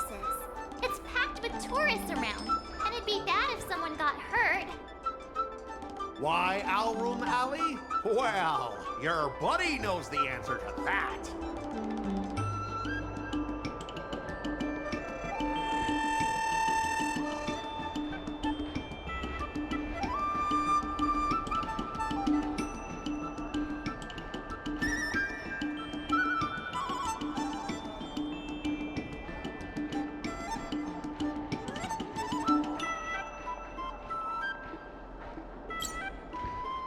I can't deny it.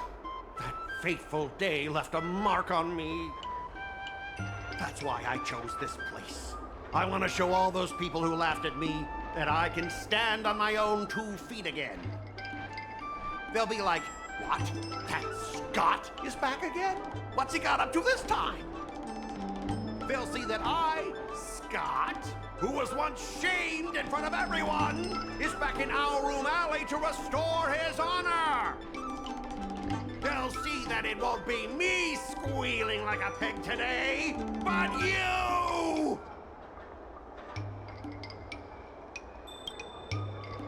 Yeah, if that's all a villain did in an immersia, I'd definitely be asking for a refund. Ah! Shut up! Look, I have my principles. I refuse to spend my life haunted by what happened in Alroom Alley. Do you think I'm just some sort of IPC small fry?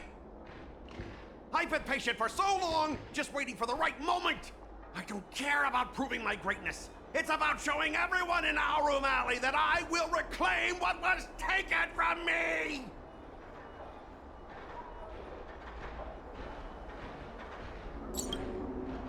No, you won't. I've been keeping an eye on you. Seriously, do you really believe that you, a rookie who's only been learning swordplay for 15 days, can defeat my invincible mechs? Dream on! Enough with the talk. Let's get down to business, boys. Huh. Once you bite the dust, you'll know what I'm capable of.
How did you all lose to that rookie?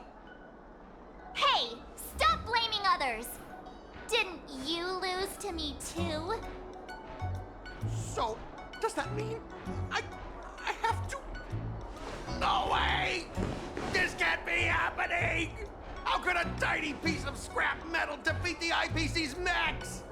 You guys must have cheated! This doesn't count! I demand a rematch! Scrap metal, huh? The key to victory is never the weapon. It's the person wielding it!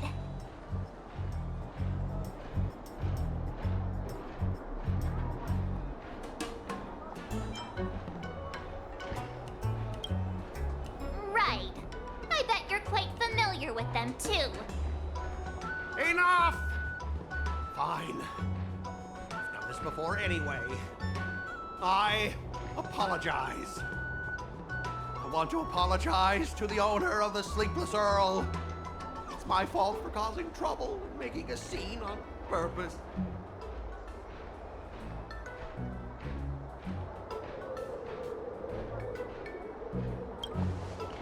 Yeah, don't forget the squealing! Make him squeal! Make him squeal! Hold on a sec. I want to get this on video.